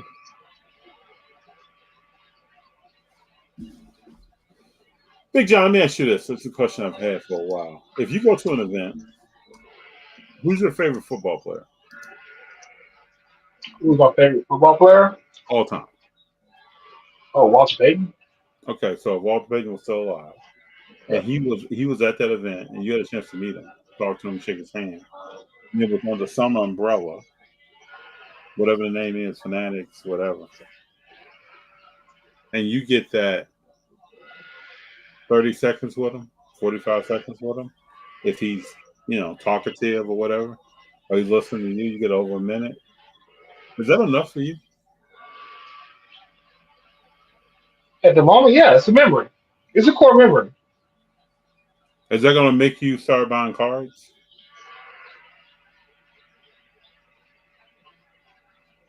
Yeah, possibly. If I know about them. Like, there's segments of the hobby that don't know about cards. What I mean, like, there's segment of people in baseball who know nothing about cards and never thought to buy cards for their kids or for themselves. Mm-hmm. Like, I think the biggest places that has room for an explosion is in wrestling. And it's because wrestling fans will spend 3, 4, 5, 1, 2, 3K on a belt, on a championship belt replica. True that. Yep. Right? They will buy the $20 T-shirt. Right? And wrestlers are all about selling merch. Yep. What are wrestling cards? Just a different form of merch, a different form of collectible. When Fanatics taps into wrestling where WWE goes around yearly, never stops. There's 2 shows every week, nonstop around the country.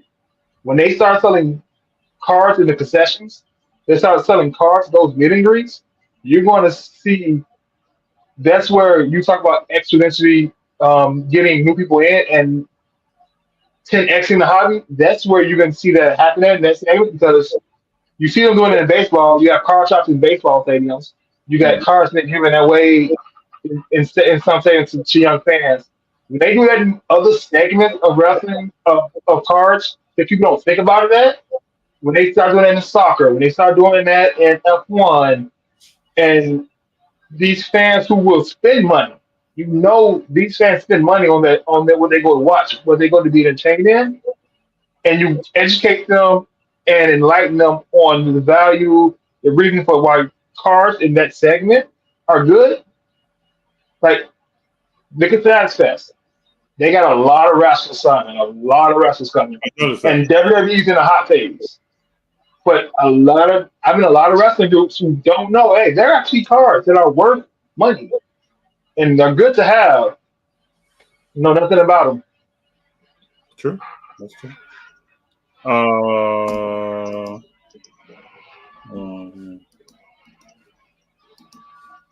We got Zerny here saying, 1 minute wouldn't be long enough for me to talk to Bettis. Well, I'm just throwing out some time.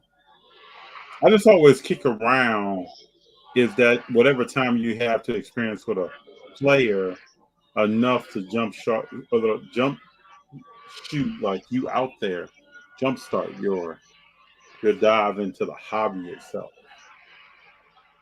Hey, it also depends on why you beating them, or what you beating them for, because people in the know, whether it's a Comic Con or anything like that, or meet and greet, they have some sort of merchandise for the person to sign an autograph with them because they're in the know. Now, if you didn't know that this person had cards or they would sign their cards or those cards to sign, so that's a different story. Because like when I got my first first autograph was a Doc Gooding autograph I got over the summer at a local show here.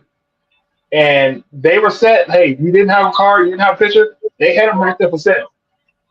If you didn't bring something with you, boom, well, he'll sign a card. He'll sign this. This is the fee for it to be inscribed. What do you want to say? Like they had everything right there for you. And you still got the 30 seconds to actually say, "Hey, the Doc, I've enjoyed your career. Nice to see you. Thank you for coming out." You got that time, and he was very nice and hospitable with everybody. So right now, I think if you could give a person, if they buy it or whatever, you can give them something to take and look at. They have a memento of Doc Gooden's signature on this baseball, this picture, whatever it may be, this program from a game, whatever it may be. Then I think that person is more apt to want to learn more about other things or rekindle that feeling a little bit. Because there's a feeling, Big John, when you find your favorite card, the one you're looking for on eBay, or you find at your local LCS, there's a feeling. But all right, so when you grow in the hobby, right? And you talk about growing the hobby, everybody in the chat, me, you, we all talk to people who know nothing about cards and look at us like we talking about aliens. That's right. But then they're a Star Wars fan, or they are a fan of this and this type of cards. Why come you don't never? Hey, no, let me introduce you to cards. Here's a pack. Here's a card. I picked up this $1 card. I want you to have it. I'm thinking about you as a gift. I've gotten a lot of people to think about cards. Yeah, didn't you have some friends come to a show? Yeah, I had friends come to a show. I've given people I work with friends cards. She's like, you know what? I got all these extra cards. You're a fan of this. Here, just take it. Like, what do you do with your base anyway? You gonna throw it out or use it for shipping fodder? If you know somebody likes something, you have something, give it to them. Then you get people. You create a relationship. Get someone else into the hobby. Now you got somebody to go to shows with, somebody to talk about, and you're not talking to yourself. Did you rip some wax? Yeah. Hold on. Did you rip some wax? Let's stop that. I have a friend that I know who ripped some wax, and then he gave me the commons to go through cards with Junior with. And so I have a whole box of cards here that Junior and I are talking about going through. so that he can learn more about the cars themselves. Yeah. And then we're going through now. I agree. This is something that I could even do with more people. Like we're going through. Okay, how do I put a car in a penny sleeve? What do I do with the top loader? What's the importance of this? All that kind of stuff. Because I think that's the stuff that will follow. And I've been waiting for him to ask some questions and not try to push it down his throat. But the other day we were sitting here and we're watching something totally different. He started asking some questions. And he asked me, "Hey, Dad, can I go through this box of cards and we go through this together and you teach me some things about cards?" Yeah. So, yeah, it's important. So here's a good story, right? Because I work in retail, I had somebody come in to ship their first car to PSA. And they wanted to ship it like this. No top loader, just in bubble wrap like this. I was like, hold on, bro. And it was like it was a $300 card. Then he pulled it out of the pack. I was like, let me educate you real quick. I actually got let me go check the back and see if I got a top loader in here for you or something. Because I keep some supplies at work just because, hey, I gotta ship stuff out when I get something gets sold. But like, look, I tell them, man, listen, go to the mall, go pick up a pack of top loaders, pick up one or two. They're like $5. It's gonna be worth the investment because you send it like that, it's gonna get damaged. It's gonna be worth way less than what you think it is if you don't put it in something. This is your best way to. So, but boom, I made a new friend. We talked about 15, 20 minutes after he shipped it. First card. He gonna come back and see me when hit me up when he gets it back. Let me know what the grade was. And that's all because my card. He pulled a $300 card. Yeah, man. I'm glad he ran into you. He would have shipped that off. And I wonder how many people do stuff like that. He would have shipped it off in a bubble mailer with bubble wrap on it by itself. That's it. He didn't even have his PSA paperwork filled out completely.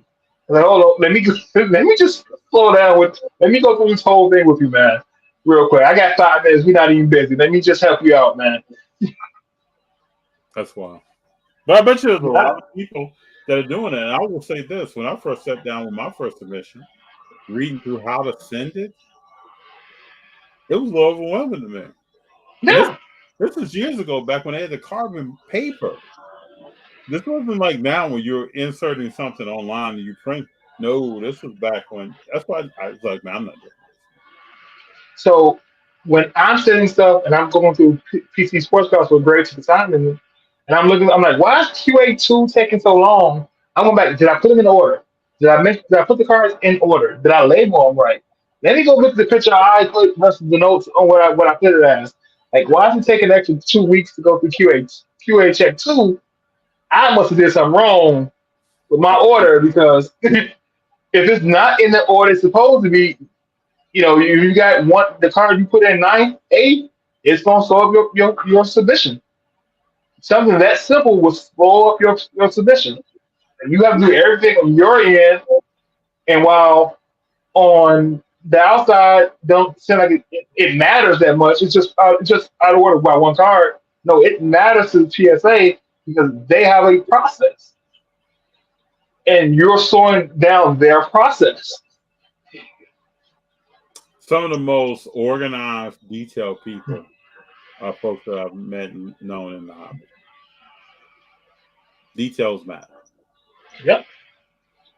Especially if you're sending in 60, 100 cards, 200 cards, 300 cards, and you got stuff all over the place.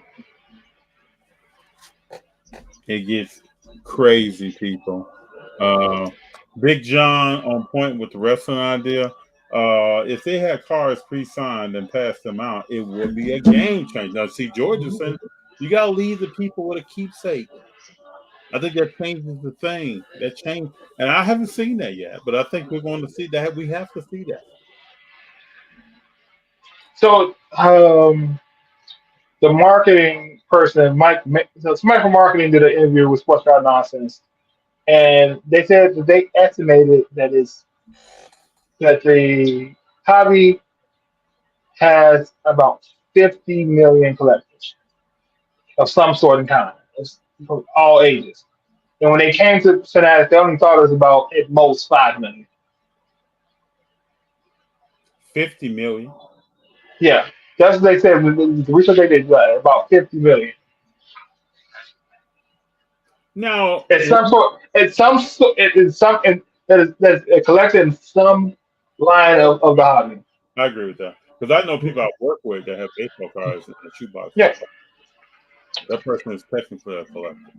yeah. Just the base form of a collector. Not saying they went got some graded. They bought online. It's in some form of the chimney of the assembly line of the hobby. About 50 million people. I agree.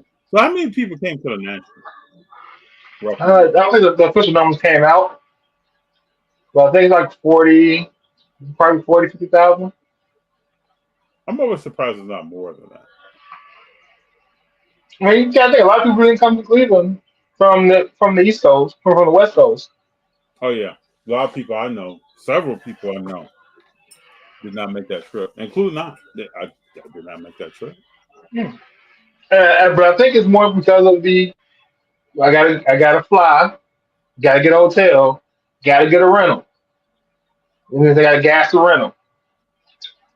All extra money that you're not spending on cars. Well, you know that has dictated to me. So from the get go, like I'm a forward thinker, right? So when we first started doing content, I came over with a game plan of our process of how we travel. Mm-hmm. And people have asked me for a long time, and why don't you go here? Why don't you go there? Why don't you go here? I've had a firm belief that the West Coast was going to grow, and the West Coast has grown. So Burbank, Union Marketplace shows in San Diego, other shows in San Diego, what people are doing in the Bay Area. I felt like that all was going to grow. So, but again, you're in California. So a lot of places that you can drive to is a day trip. yes, that's what we do. Well, Big day trips. it's not like you're not in North Dakota where there's nothing around you. You're not in Wyoming, Idaho, Denver, Colorado. You're in a very populated place. For me, going to a show, like if I want to go to New York, that's not a far drive. But I got family in New York, and I'm gonna want to do that. And I'm gonna want to be in Harlem when I want to go to the show, doing other things. And I don't go to New York a lot, But because there's a show in Rhode Island I want to go to, there's a show in Connecticut, and I'm off. It's an hour drive, hour and a half drive. I can make that. I can spend half a day going to a show, come back, and spend the rest of the day with the family. That's what I do. That's what we do. And some shows we blitz. We'll come in. We really got something going on, and we got there a little later. I'll make sure I get through every table in that show with like my Terminator goggles on while I'm looking at stuff real quick, scanning. Hey, how you doing? Talking to the person behind the table. I'm on to the next table. But yeah, it can happen. But the flights, and you're spending $3,000 before you step foot on the floor. Oh, that's what I say. I'll go to a Chicago show in the next 2 years. My wife's planning vacations out now. She's like, boom, son's graduating from high school next year, so we're going to South Carolina. We're going on a cruise. We got to go see a family in Virginia. That's 3 vacations planned out right now. There's not enough room for to say, oh, we want to go. I want to go to the national. For me, no, I completely understand. There are people out there who don't understand that, Big Jon. But I completely understand. But if it's gonna be in Chicago for the next 3 years, I'll go to Chicago because I'll be like, hey, we're going to Chicago this year. We did this last year. We're going to Chicago. I want to take y'all down. We'll go down Lakeshore Drive. We'll go shopping. We'll go to all the museums for the kids. And then I don't gotta worry about my stay. I'll stay home. I just wonder. So I went to Chicago last year. We saw a lot of the show in a day. I think for the trip to really going to Chicago to really work, I gotta get out and see the city, man. Yeah, I gotta take I gotta take Junior and them to see stuff, G to see stuff that they haven't spent a lot of time around. If they saw it last time, it was brief. So that means I gotta hit that show in a day and a half. Gotta hit it hard. I hit every show with a plan. Yeah, I do too. So do I. Like that's maybe whether it's hey, this is the amount of money I'm planning on spending. Yeah. Or I want to bring this. I want to bring this to see if I can trade. Mhm. I just want to go to Dollar Bins and see what's there, talk to people, and leave. It's always a plan of what I want to do. And I think we have to. I have to remind myself. Everything doesn't have to happen. If I went to the National in Cleveland, if I go to the one next year in Chicago, everything doesn't have to happen at this show. No. You know, I don't have to go in here and look at every table for what stuff is going on, and like Steph Curry cards, things like that. Whatever I'm looking for, I surely can find something in there that is on the agenda list. But then I can break out and go do something else. The only thing I feel from a person who's used to watching a lot of content around the National, that I don't feel like there was a lot of corporate presence in the sense of you had to go do this. Like I know last year in Chicago, they had the Stranger Things cars. They were doing it every couple of days. You had to be there at this time. Yeah. I don't think there was stuff like that in Cleveland. At least I didn't see anything in any content where you just had to be there. I think the coolest thing was the wall of streamers from Whatnot, the video wall of streamers from Whatnot. I think that was probably the coolest thing in that to see of people who was breaking live there. But I don't think there was anything that was different in a that you feel like you missed out if you wasn't there for it. Mm-hmm. I heard the VIP packs were good, but they wasn't great. Also, I'll say if it's strictly about the cars, like the National, it's networking involved, it's catching up with Big Jon and while I'm walking by. But if it's strictly about cars, man, we know that we got a lot of ways about cars. Yeah.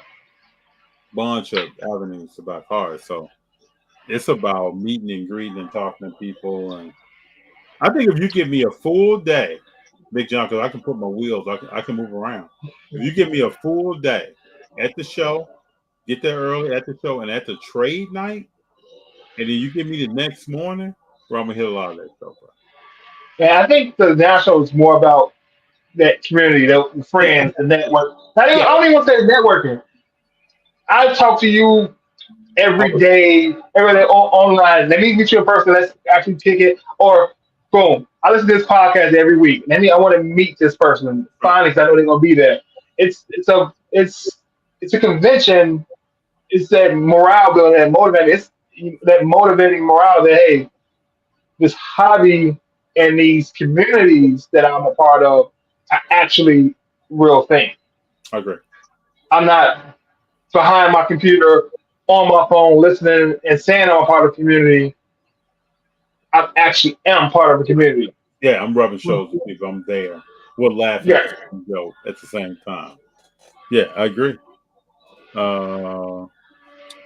Jordan says, FD, do you feel West Coast deals more ultra modern than vintage? Yes, I do.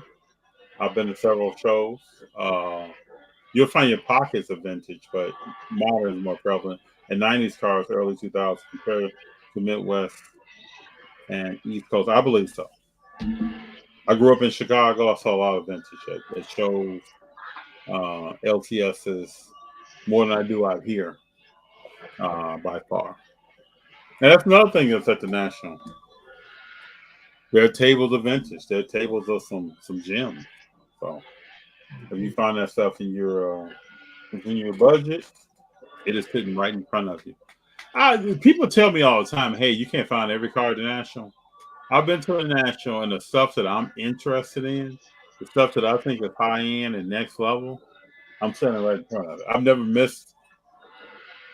We're talking about Jordan 10s. You're talking about Steph Curry refractors, LeBron black everything I've stood right in front of, or I'm holding. So I don't know what cars people are looking for that they're now finding at the National. Maybe there's some nuances here and there, but those big dogs, they're there. I got some rapid fire before we get off, but go ahead. Yeah, my question for you is: so, how long did it take you to make your transition from the lower end stuff and the mid and stuff into the higher end cars? How did you go about that process? I was young, man. I was younger. I started breaking boxes of ST from back in the day. I think when I started breaking certain boxes and getting certain cars out of them, then I came up with the strategy. I'm just going to go after the cars I want. And then I was willing. In some ways, I'm patient because back in the day in the hobby, Big Jon, you had to be. So when I was going to school and I took breaks because of school, then when I came back and got jobs and had more disposable income, I started buying what I wanted, man. So I would say late 20s, definitely early 30s. I'm working that. So I started buying exactly what I want or trying to build a strategy to get there. Like there's some stuff right now that I would like, but I'm building a strategy of how do I get to that card. Like I'll tell you right now, the Bowman Steph Curry Black out of 50. I would love to own that card one day. Plan to. But I'm building a strategy of how to get there because we know we got other things going on. We got kids growing every day. They have interests. We have women in our lives. Do we want to move? Is there a new place we would like to move to? Even if I stay in LA, is there a different place? Or do I move to another state? There are other goals that are going on. But when I started working, when I got out of college at 23, things started changing as far as what I could actually buy. Like in this down market, I'm still shocked right now, Big Jon. But some stuff I can actually purchase. I saw some cars for $13,000 2-3 years ago that are $4,000 now. Oh yeah. I'm still shocked. So right now, I don't think I'm ever gonna get my mind wrapped around spending that type of money on one card, and that just made me in the way I am. If it's a player, I could do that. But again, I like the Kobe Whites, Jimmy Butlers. I like the people that everybody ain't into. So the cars I want, I can't see myself buying for that price, for those prices. I think that's what I'm patient. That's what a hobby is so. You are very patient. Your strategies are very patient. But these are the things that make the hobby so much fun because no matter what price point you're talking about, what player, it could be a player that you knew from high school that y'all were boys or you played against him or her, and then you can collect them if you like. It's right there for you at whatever price point. You look at Angel Reese, her cards are not selling at the same price point as a Caitlin Clark. No. But and then you can strategize out there on what's the upside on some of this stuff. I keep saying this, and we all know this. There's no solidified GOATs in the NBA or in the NFL that are under 7 years in their career. So who is the next crop? So you may buy somebody now that's low. Like, I like James Wiseman. So there are some cards that I've purchased that were significantly cheaper than Anthony Edwards or LaMelo Ball or Tyrese Halliburton that was in his draft class or Tyrese Maxey. What's the upside on someone? There was once upon a time people were looking for Blake Griffin and not Steph Curry. So the people who bought Steph Curry at the cheaper price point, they won. But the probability of that is really low. So, that's just a bunch of stuff in the hobby you can get into. And I think that's why it attracts so many different people and mindsets. Because what today is average dollars, tomorrow could be a completely different program. I also think it's a key of not getting envious of what others are buying and what others have. Speak on it. Right? But let me just say this. When you look at content sometimes, and I'm not judging anybody, I'm just saying, Big Jon, we sit here, we watch content. I watch content. You see some of that creeping in. Like, I think don't get envious. Don't worry about likes. Don't worry about comments, stuff like. I you what the submission I put out, the real I put out today. I think that all those cards probably cost me less than $40. But if my plan go through, we talking $300-400. If they all hit the way I want them to hit, so and then that's gonna get me into a bigger card that I want, you know. But like I don't, you can't get envious about what other people are buying or what other people are pulling. You can't worry about, the people that's using CT scanners. You can't worry about, loaded boxes and, I think what Backyard Breaks pulled 25 downtowns out of one case today. Like, you can't worry about stuff like that. You can't control. I agree. But I think you and I have that mindset. I've had that mindset from the get-go. When we first started content, people would ask me, well, FD, why don't you talk about this, and this? And I would say because it has nothing to do with me, and I can't control it. When I started back collecting, I talked to my wife. I was like, listen, I can buy a couple boxes, make a couple extra dollars, get the extra 10-20 here selling them. But also, if I want to keep something, if I spend $30-40 in this retail this month, it's not gonna hurt. It's not gonna hurt our finances either way. Yeah. Right. I won't buy lunch one day at work. Yeah. One week I might go out eating, come home for lunch instead of going out to eat for lunch. So listen, Subway's like $15. So that's almost a box. That's a retail blaster box nowadays. Yeah. Half a retail blaster box. So like I try to think about everything. But the one thing the hobby won't cause is discourse in my pocket and discourse in my house. And I think that's to me, that's the most mature way to handle. And my other advice to people be find you people that you can talk to about, what you're going to do. Like I bounce things off my wife, I bounce things off you, I bounce things off the Quiet Podcast, Jerry, Imani. You got to find people you can talk to. Yep. And even if they don't give you advice, they just don't listen. Yeah. Half the time you can steer yourself straight just by having somebody listen to you. Yeah. And you saying it out loud, I'm like, you know what? That sounds stupid. Never mind, I'm not doing that. Before they even give you their opinion on it, and they'll tell you like, hey, you figure it out for yourself. This move ain't the right move. Jordan says Cam Thomas could be one of those guys. He don't play defense. He don't get on the court enough. Has to play defense and has to improve his shooting percentage. That's why he don't play defense, so he doesn't get consistent minutes on the court. Well, he doesn't get consistent minutes on the court because he doesn't play defense. Mm-hmm. So if he played defense, last season, which is funny, we talking about Cam Thomas. I put something on Instagram about Cam Thomas and tagged him in, and he commented. I say he needs to play better defense. He commented with crying faces, like he was laughing. Went out the following season, the same thing happened. Wasn't getting consistent playing time, and when he got in, he was scoring in some games, but he was also giving up some things on the other side of the court. So, but this plagues the entire NBA. There's a lot of guys that don't play defense. I don't expect the athlete to care about our opinions.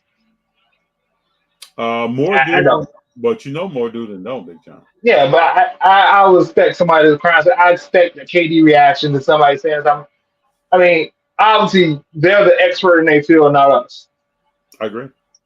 So I don't seem to care, but some things I got it. You cannot have any. You can need glasses and not be wearing them, and know that Cam Thomas needs to play defense. But like I said, there's many players.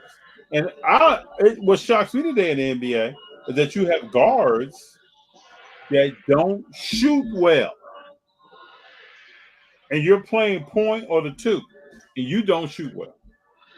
And there are some people right now that people are excited about that do not shoot well. They're in the 30-some% field goal percentage, not 3. Field goal percentage. And they don't shoot well. I mean, you can look at Jalen Green. Doesn't shoot well. Yeah. There are others we can name. They just do not shoot. This is the modern day NBA, though. But it's the modern day every sport, right? The three, rather you shoot the three than the two, even though percentage is worse because it's more points. Baseball, rather you worry about your launch angle, hit a home run than getting on base. You know, it's not. People are in baseball. What's that average is 260? You know, 125. People are talking about it. You know, when I came up watching baseball, you won 300. You was terrible. Bro. It was always said, hey, to be successful in baseball, you gotta get on base 3 out of 10 times. You gotta get on that thing, and then you better now use a little base.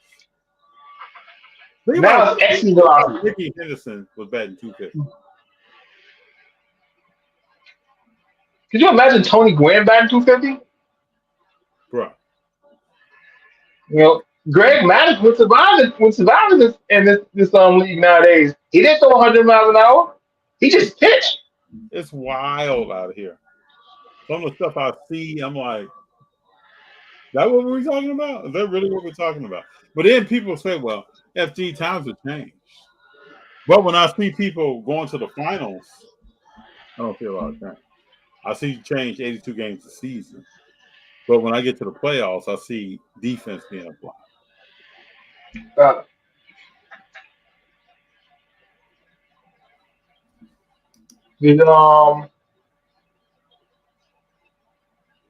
First to market PSA graded comic books, FD.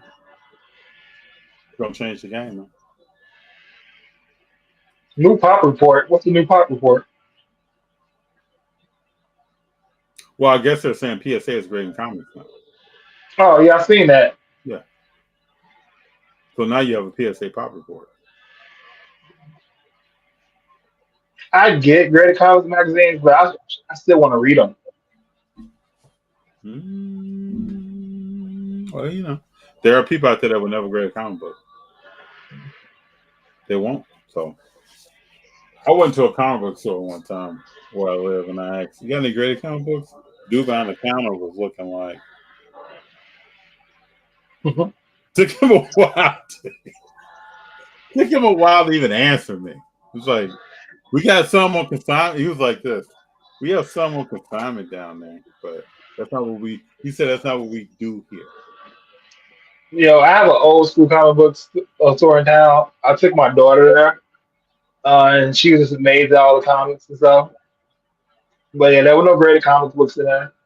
Yeah, that place is like that. No, it's those radical young kids doing that stuff. Man. To me, I love cover art. So when I grade a book, or I haven't done a book yet to be graded, I've purchased graded books. I see them as a piece of art. But yeah, I agree the importance of it, and I was about it. I just still want to read it first. See, we're talking about Bobby Witt Jr. See, I was going to mention the name. But we're talking about a guy that doesn't bat well. What people are talking about. And his card values are at a certain level. So, no, you know, I think with all the statistics, all the new high-level statistics in sports, and we're talking about OPS plus and plus minus in basketball and QBR and football. In our efforts to elevate the understanding, the meaning behind what we're seeing, we've lowered the standards of what greatness is. Well, we like to use the word GOAT first. We like to say that someone's a GOAT that is not, never will be, hasn't shown their resume, doesn't even speak to GOAT status. But we're going to say that because it makes us feel good. I've also realized, and I'm going to put this out there and I'm going to say this, there's a pool of people that because they purchase a player's card, that means that player is a better player than what their stats say. I'm gonna say that again. Because I purchased that player's cards, the player is better than their performance in numerical form. Justifying your purchase. Justifying why you spend the money. To me, when people start talking to me like this, I'm like, are you saying that because you bought the car? No. You see him the other day, he had 30. There's 82 games in the season. Some players that people talk about, I haven't seen play with maybe 20 games in the season.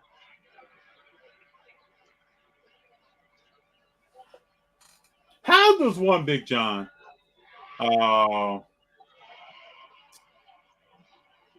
become saved from injury, consistent injuries, and inconsistent play? How does one just get hyped? What attributes do you have to just be hyped without consistent play or availability? There are some players that haven't played close to 40 games in the last several years. People still talking about them. People still saying they could be the face of the NBA. I mean, where you drafted at, what team you play on, how well if you like ability. Then I've noticed that people lift folks up and then they just throw them away. Like they never get talked about again. People are pretty much done with them. You go to a show, you don't see any of their cars out. Oh, that's all. That's like to love to see you rise, then to tear you down. I'm very interested in what certain players are going to do this year. Garrett is right with his batting 347.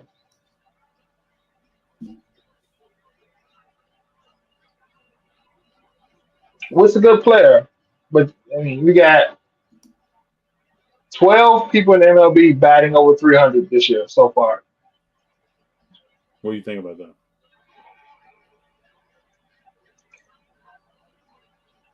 But batting average doesn't matter to the average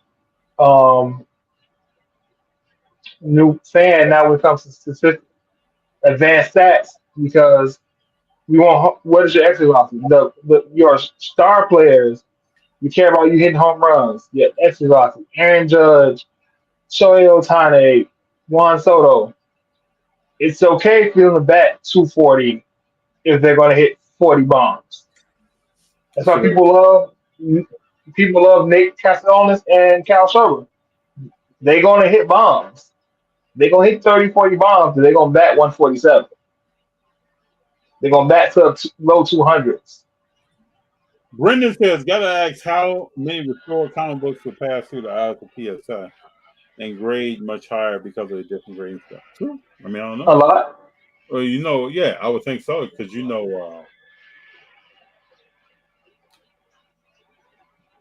historically they've put another label on comic books to let you know they've been restored. I would hope PSA has their own denotation on it. Should PSA get the same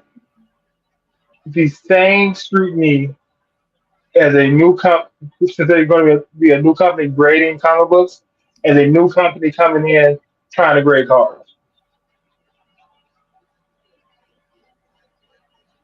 They won't though. But should they? Probably should, but like we just talked about, when that Blue Magic is out there, who's gonna pay? Who's gonna be the first to pay to be the PSA comic book guinea pigs? There's gonna be a lot of people jumping in that line. They've already probably done mad research on saying this is a viable segment to enter into. Yeah, great memorabilia, man. Who's authenticating memorabilia like they used to? Do you want a Kawhi Leonard autographed jersey authenticated by PSA DNA? Or would you rather have the card graded or the Kawhi comic book slab? I talked to a guy the other day that comes to shows and tells memorabilia. And I say, you got any memorabilia, man? He's like, this is not the right platform. Mm-hmm.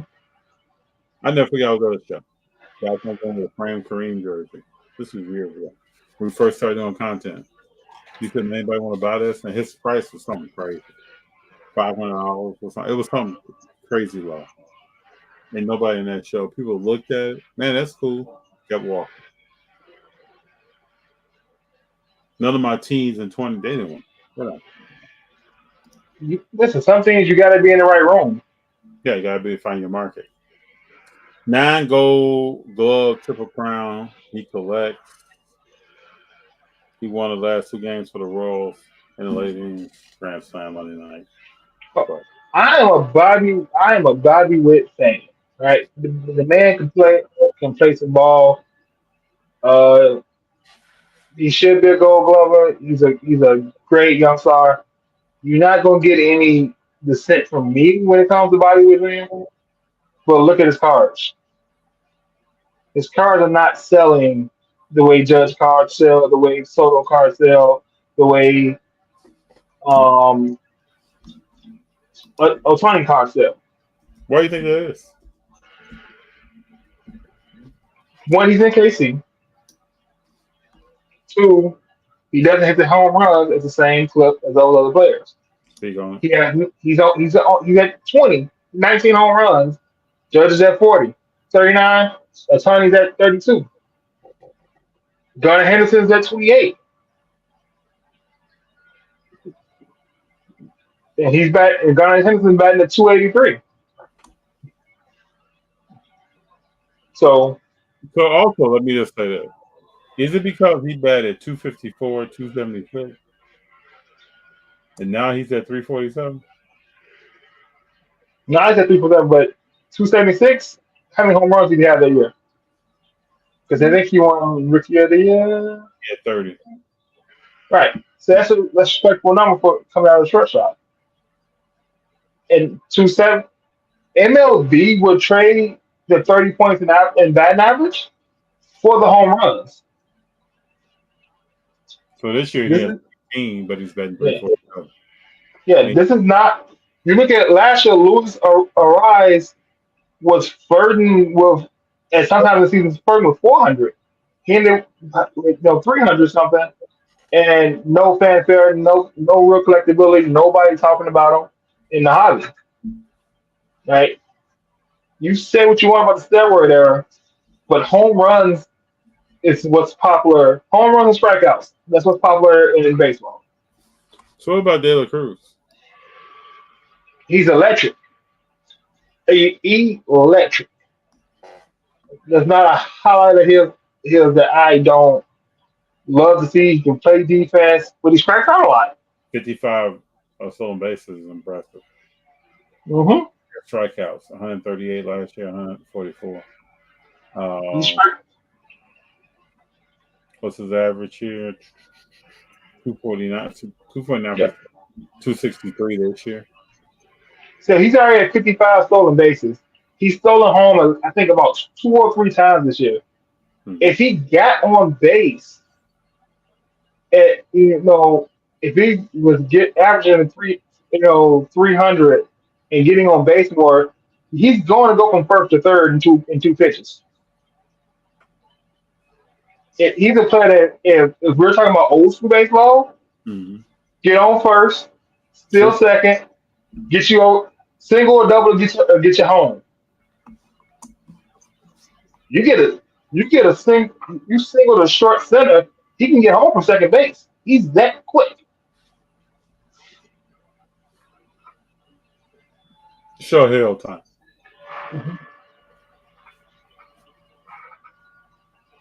Your National League MVP? Yep.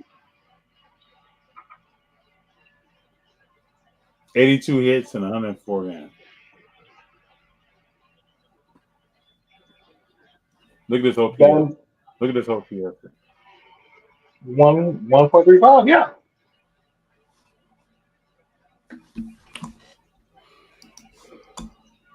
So would you rather have a Gunnar Henderson, a Bobby Witt rookie card, or Shohei Ohtani rookie card? Shohei Ohtani. Even if they never sell, look, just to have. Shohei Ohtani. Yeah. To me, Shohei Ohtani is the only person I'll be buying in baseball. If I'm thinking about holding some more than 5 years.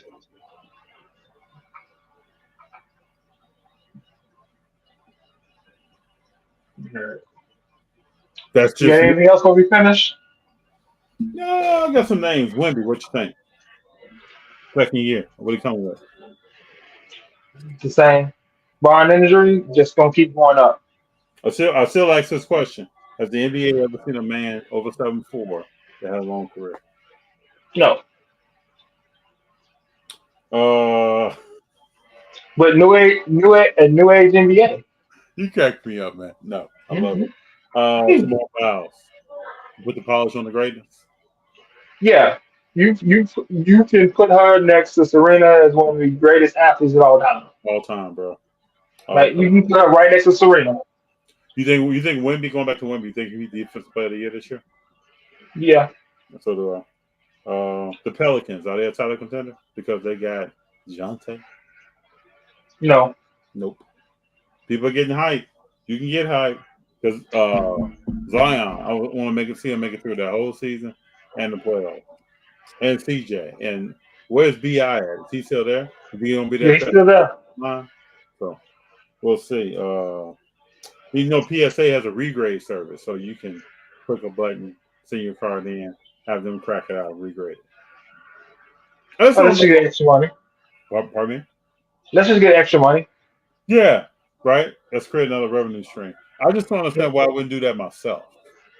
Yeah. If I'm cracking out, I'm cleaning that. I'm going to have somebody, not, curse card care, but I'm going to have somebody look at that card, see if that speaks to lint. We were looking at, Junior had a card the other day. We were looking at his slab. There's like a piece of lint or something in his slab. And it was a PSA 7.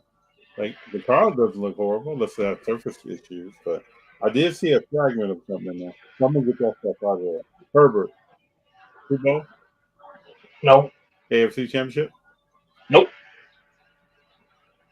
Wow. What do you think about the Raiders with the Kermit the Frog and Mahomes puppet? Poking the bear. That's been beating you every time. So, well, you got. Have you watched that show, Receivers? What's that? Have you watched the Receivers show on Netflix? No, I have not watched that yet. I'm gonna ask a question. What's up? San Francisco. Why only certain people hang together? What are you talking? You said in San Fran? Yeah. You see, where no one was invited? Are you talking about that? Yeah, for Kittle's birthday party. Okay. It just seems, you gotta. I said you got a known racist on your team with Joey Bosa. Yeah. I mean, not just Joey Bosa. That was a wedding where no person with melanin was at that wedding. Yeah. And but you don't think Ayuk knows this? Yeah. You don't think Debo and all the rest of them know this? Debo Samuels knows this? You don't think anybody knows this? Well, no. Coco Golf we talked about. I think we cleared the list. Huh? Good for us. We talked about everything. It's a great show, Big Jon. I always appreciate having you on. I made sure I got sleep rest. It's 10:30 here, and I feel great right now. But last person, it's 1:30 here. Yeah. It's 1:30 here, and I got to work in the morning, but it'll be all right. Let me ask you a question. I'm gonna get you out of here. Paulo Banchero, the real deal or what? I'm excited to see. I've been looking into his cards, to bring that Magic team to the playoffs. I can't wait till he leaves, man. I can't wait till he leaves. Please don't stay there too long. You put Paulo with a nice guard. You put Paulo with a big. You put Paulo in New York. Put Paulo in New York with Jalen Brunson and the rest of them. Get rid of Julius Randle. Man, that would be crazy. But the outside jumper, only thing he needs to improve upon is shooting the hoop. And he still shoots it at a decent clip right now. Yeah. Man, please. I can't wait. Please get out. Don't pull a Damian Lillard. Don't be there 10, 12 years and still talking about, I don't know if I want to go or not. Don't do that. And so if this year is a bad year for Steph, if he acts out, He's not going to have a bad year. What do you mean by bad year? no, I mean team wise, don't make the playoffs and play in, Steph's got to get not out. contending for a championship. Yeah, he has to get out. Why would you stay somewhere? Steph has 1 or 2 more rings in him. He can't stay somewhere there. Great show. Al Guido. I appreciate Thank it. you, Al. Al Guido in the house. Orlando's good, just young haters.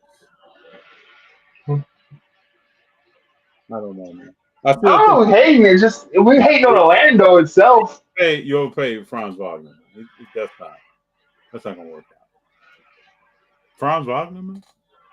Go to Rather have Franz Wagner or Josh Giddey. both are trash. You know how to get down. You know how Clip to get that. Somebody clip that. That's the clip for tonight. Man, you take them out on Wednesdays, bro. You know what the deal. We finally got a hot take. Wait till Josh Giddey gets in that bull uniform. We'll see what you're saying. You're gonna be like, man, please. You saw what he did with Australia in the build-up games to the Olympics, right? No, I didn't. Nathan, nothing.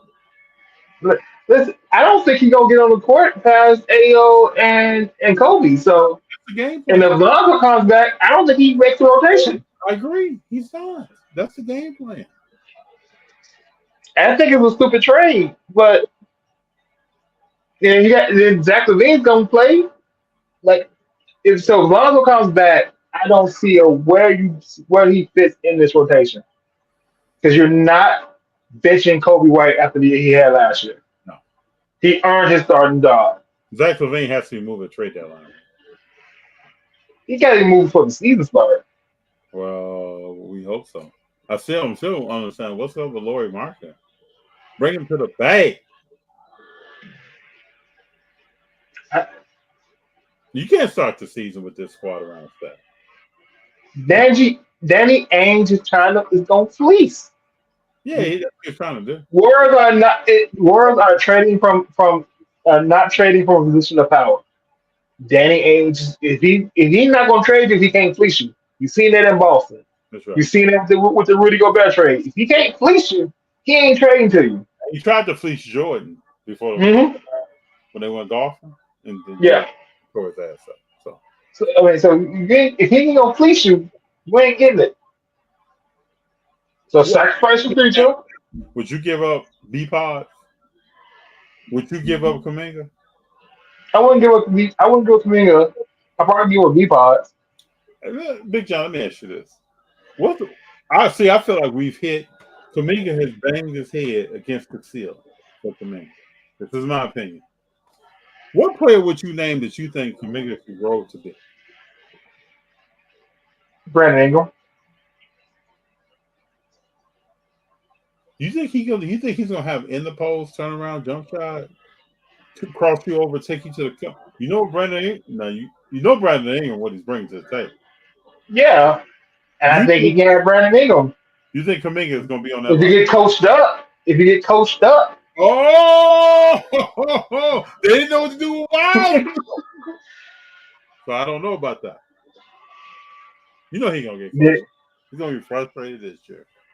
I just think at some point in that offense, you just gotta run a simple pick and roll. You can't be pin down screens. Not in one time just run a simple pick and roll. No. If you're big, you just got to put a body on somebody.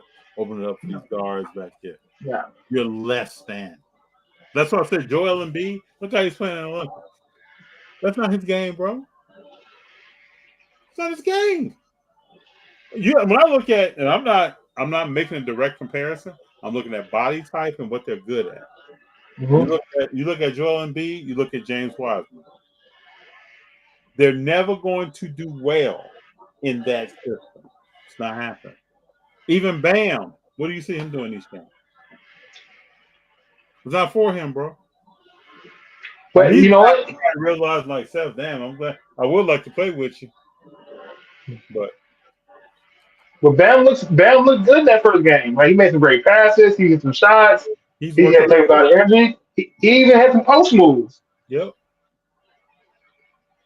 But Bam's going for it. It's not like no play is designed for him. He's not playing for the rock. He's not getting the rock and then. But he don't call for the rock in Miami. So don't start doing it here. But sometimes they set him up on the block, and he turns and does his thing, and people move. Yeah. They're not doing it. You didn't win a playoff game for me. Don't do that here. You just do what I tell you to do. Mm-hmm. You come here, you over 6'7", you better get over there. Let me see your string. You know, Curtis be in practice like, let me see your string. Oh, okay. Hey, Steph, I need you to set a screen. What the hell is Steph setting screens? What the hell are we doing? If you get intercept the screen, FD gonna blow his top. Bro, you saw the last game, he bumped knees with a guy or something that was hobbling around for a little bit. Why the 35, 36-year-old best shooter of all time, arguably best point guard of all time, setting screens in the Olympics? Okay, last thing. How demoralizing is it to have him no-look threes in the Olympics? Bro.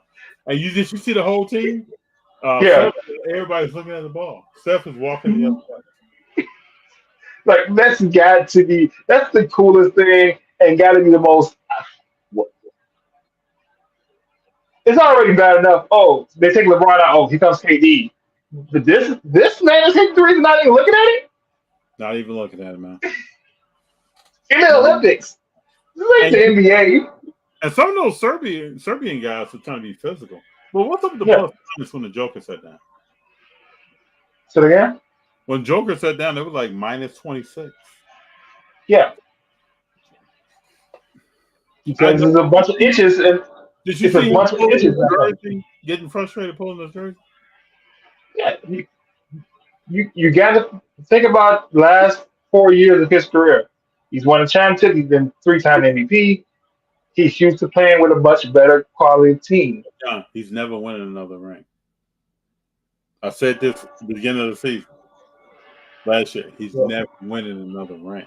At least not. He's got to get up out of Denver, or he's got to get a big name like. Now they're putting a team around Luka. At one point, I thought maybe him and Luka might join up with each other, but the Joker has never won another ring. He may not, but like he's used to playing with a better quality team than what he has. He knows he can be racing horses right now. I agree with that. But if he retires with one ring, where's he at on the list of greatness? Because people were handing stuff to him when he won that first one. Somewhere between 80 and 100. There you go. Speak on that. Nothing more, nothing less, sir. Bro, I appreciate you being here. Yeah. Until next time, my friend, we'll talk. All right. I hope you have a great day, man. Get some rest for the hot, man. Take it easy. Bye-bye. Y'all keep rolling, people.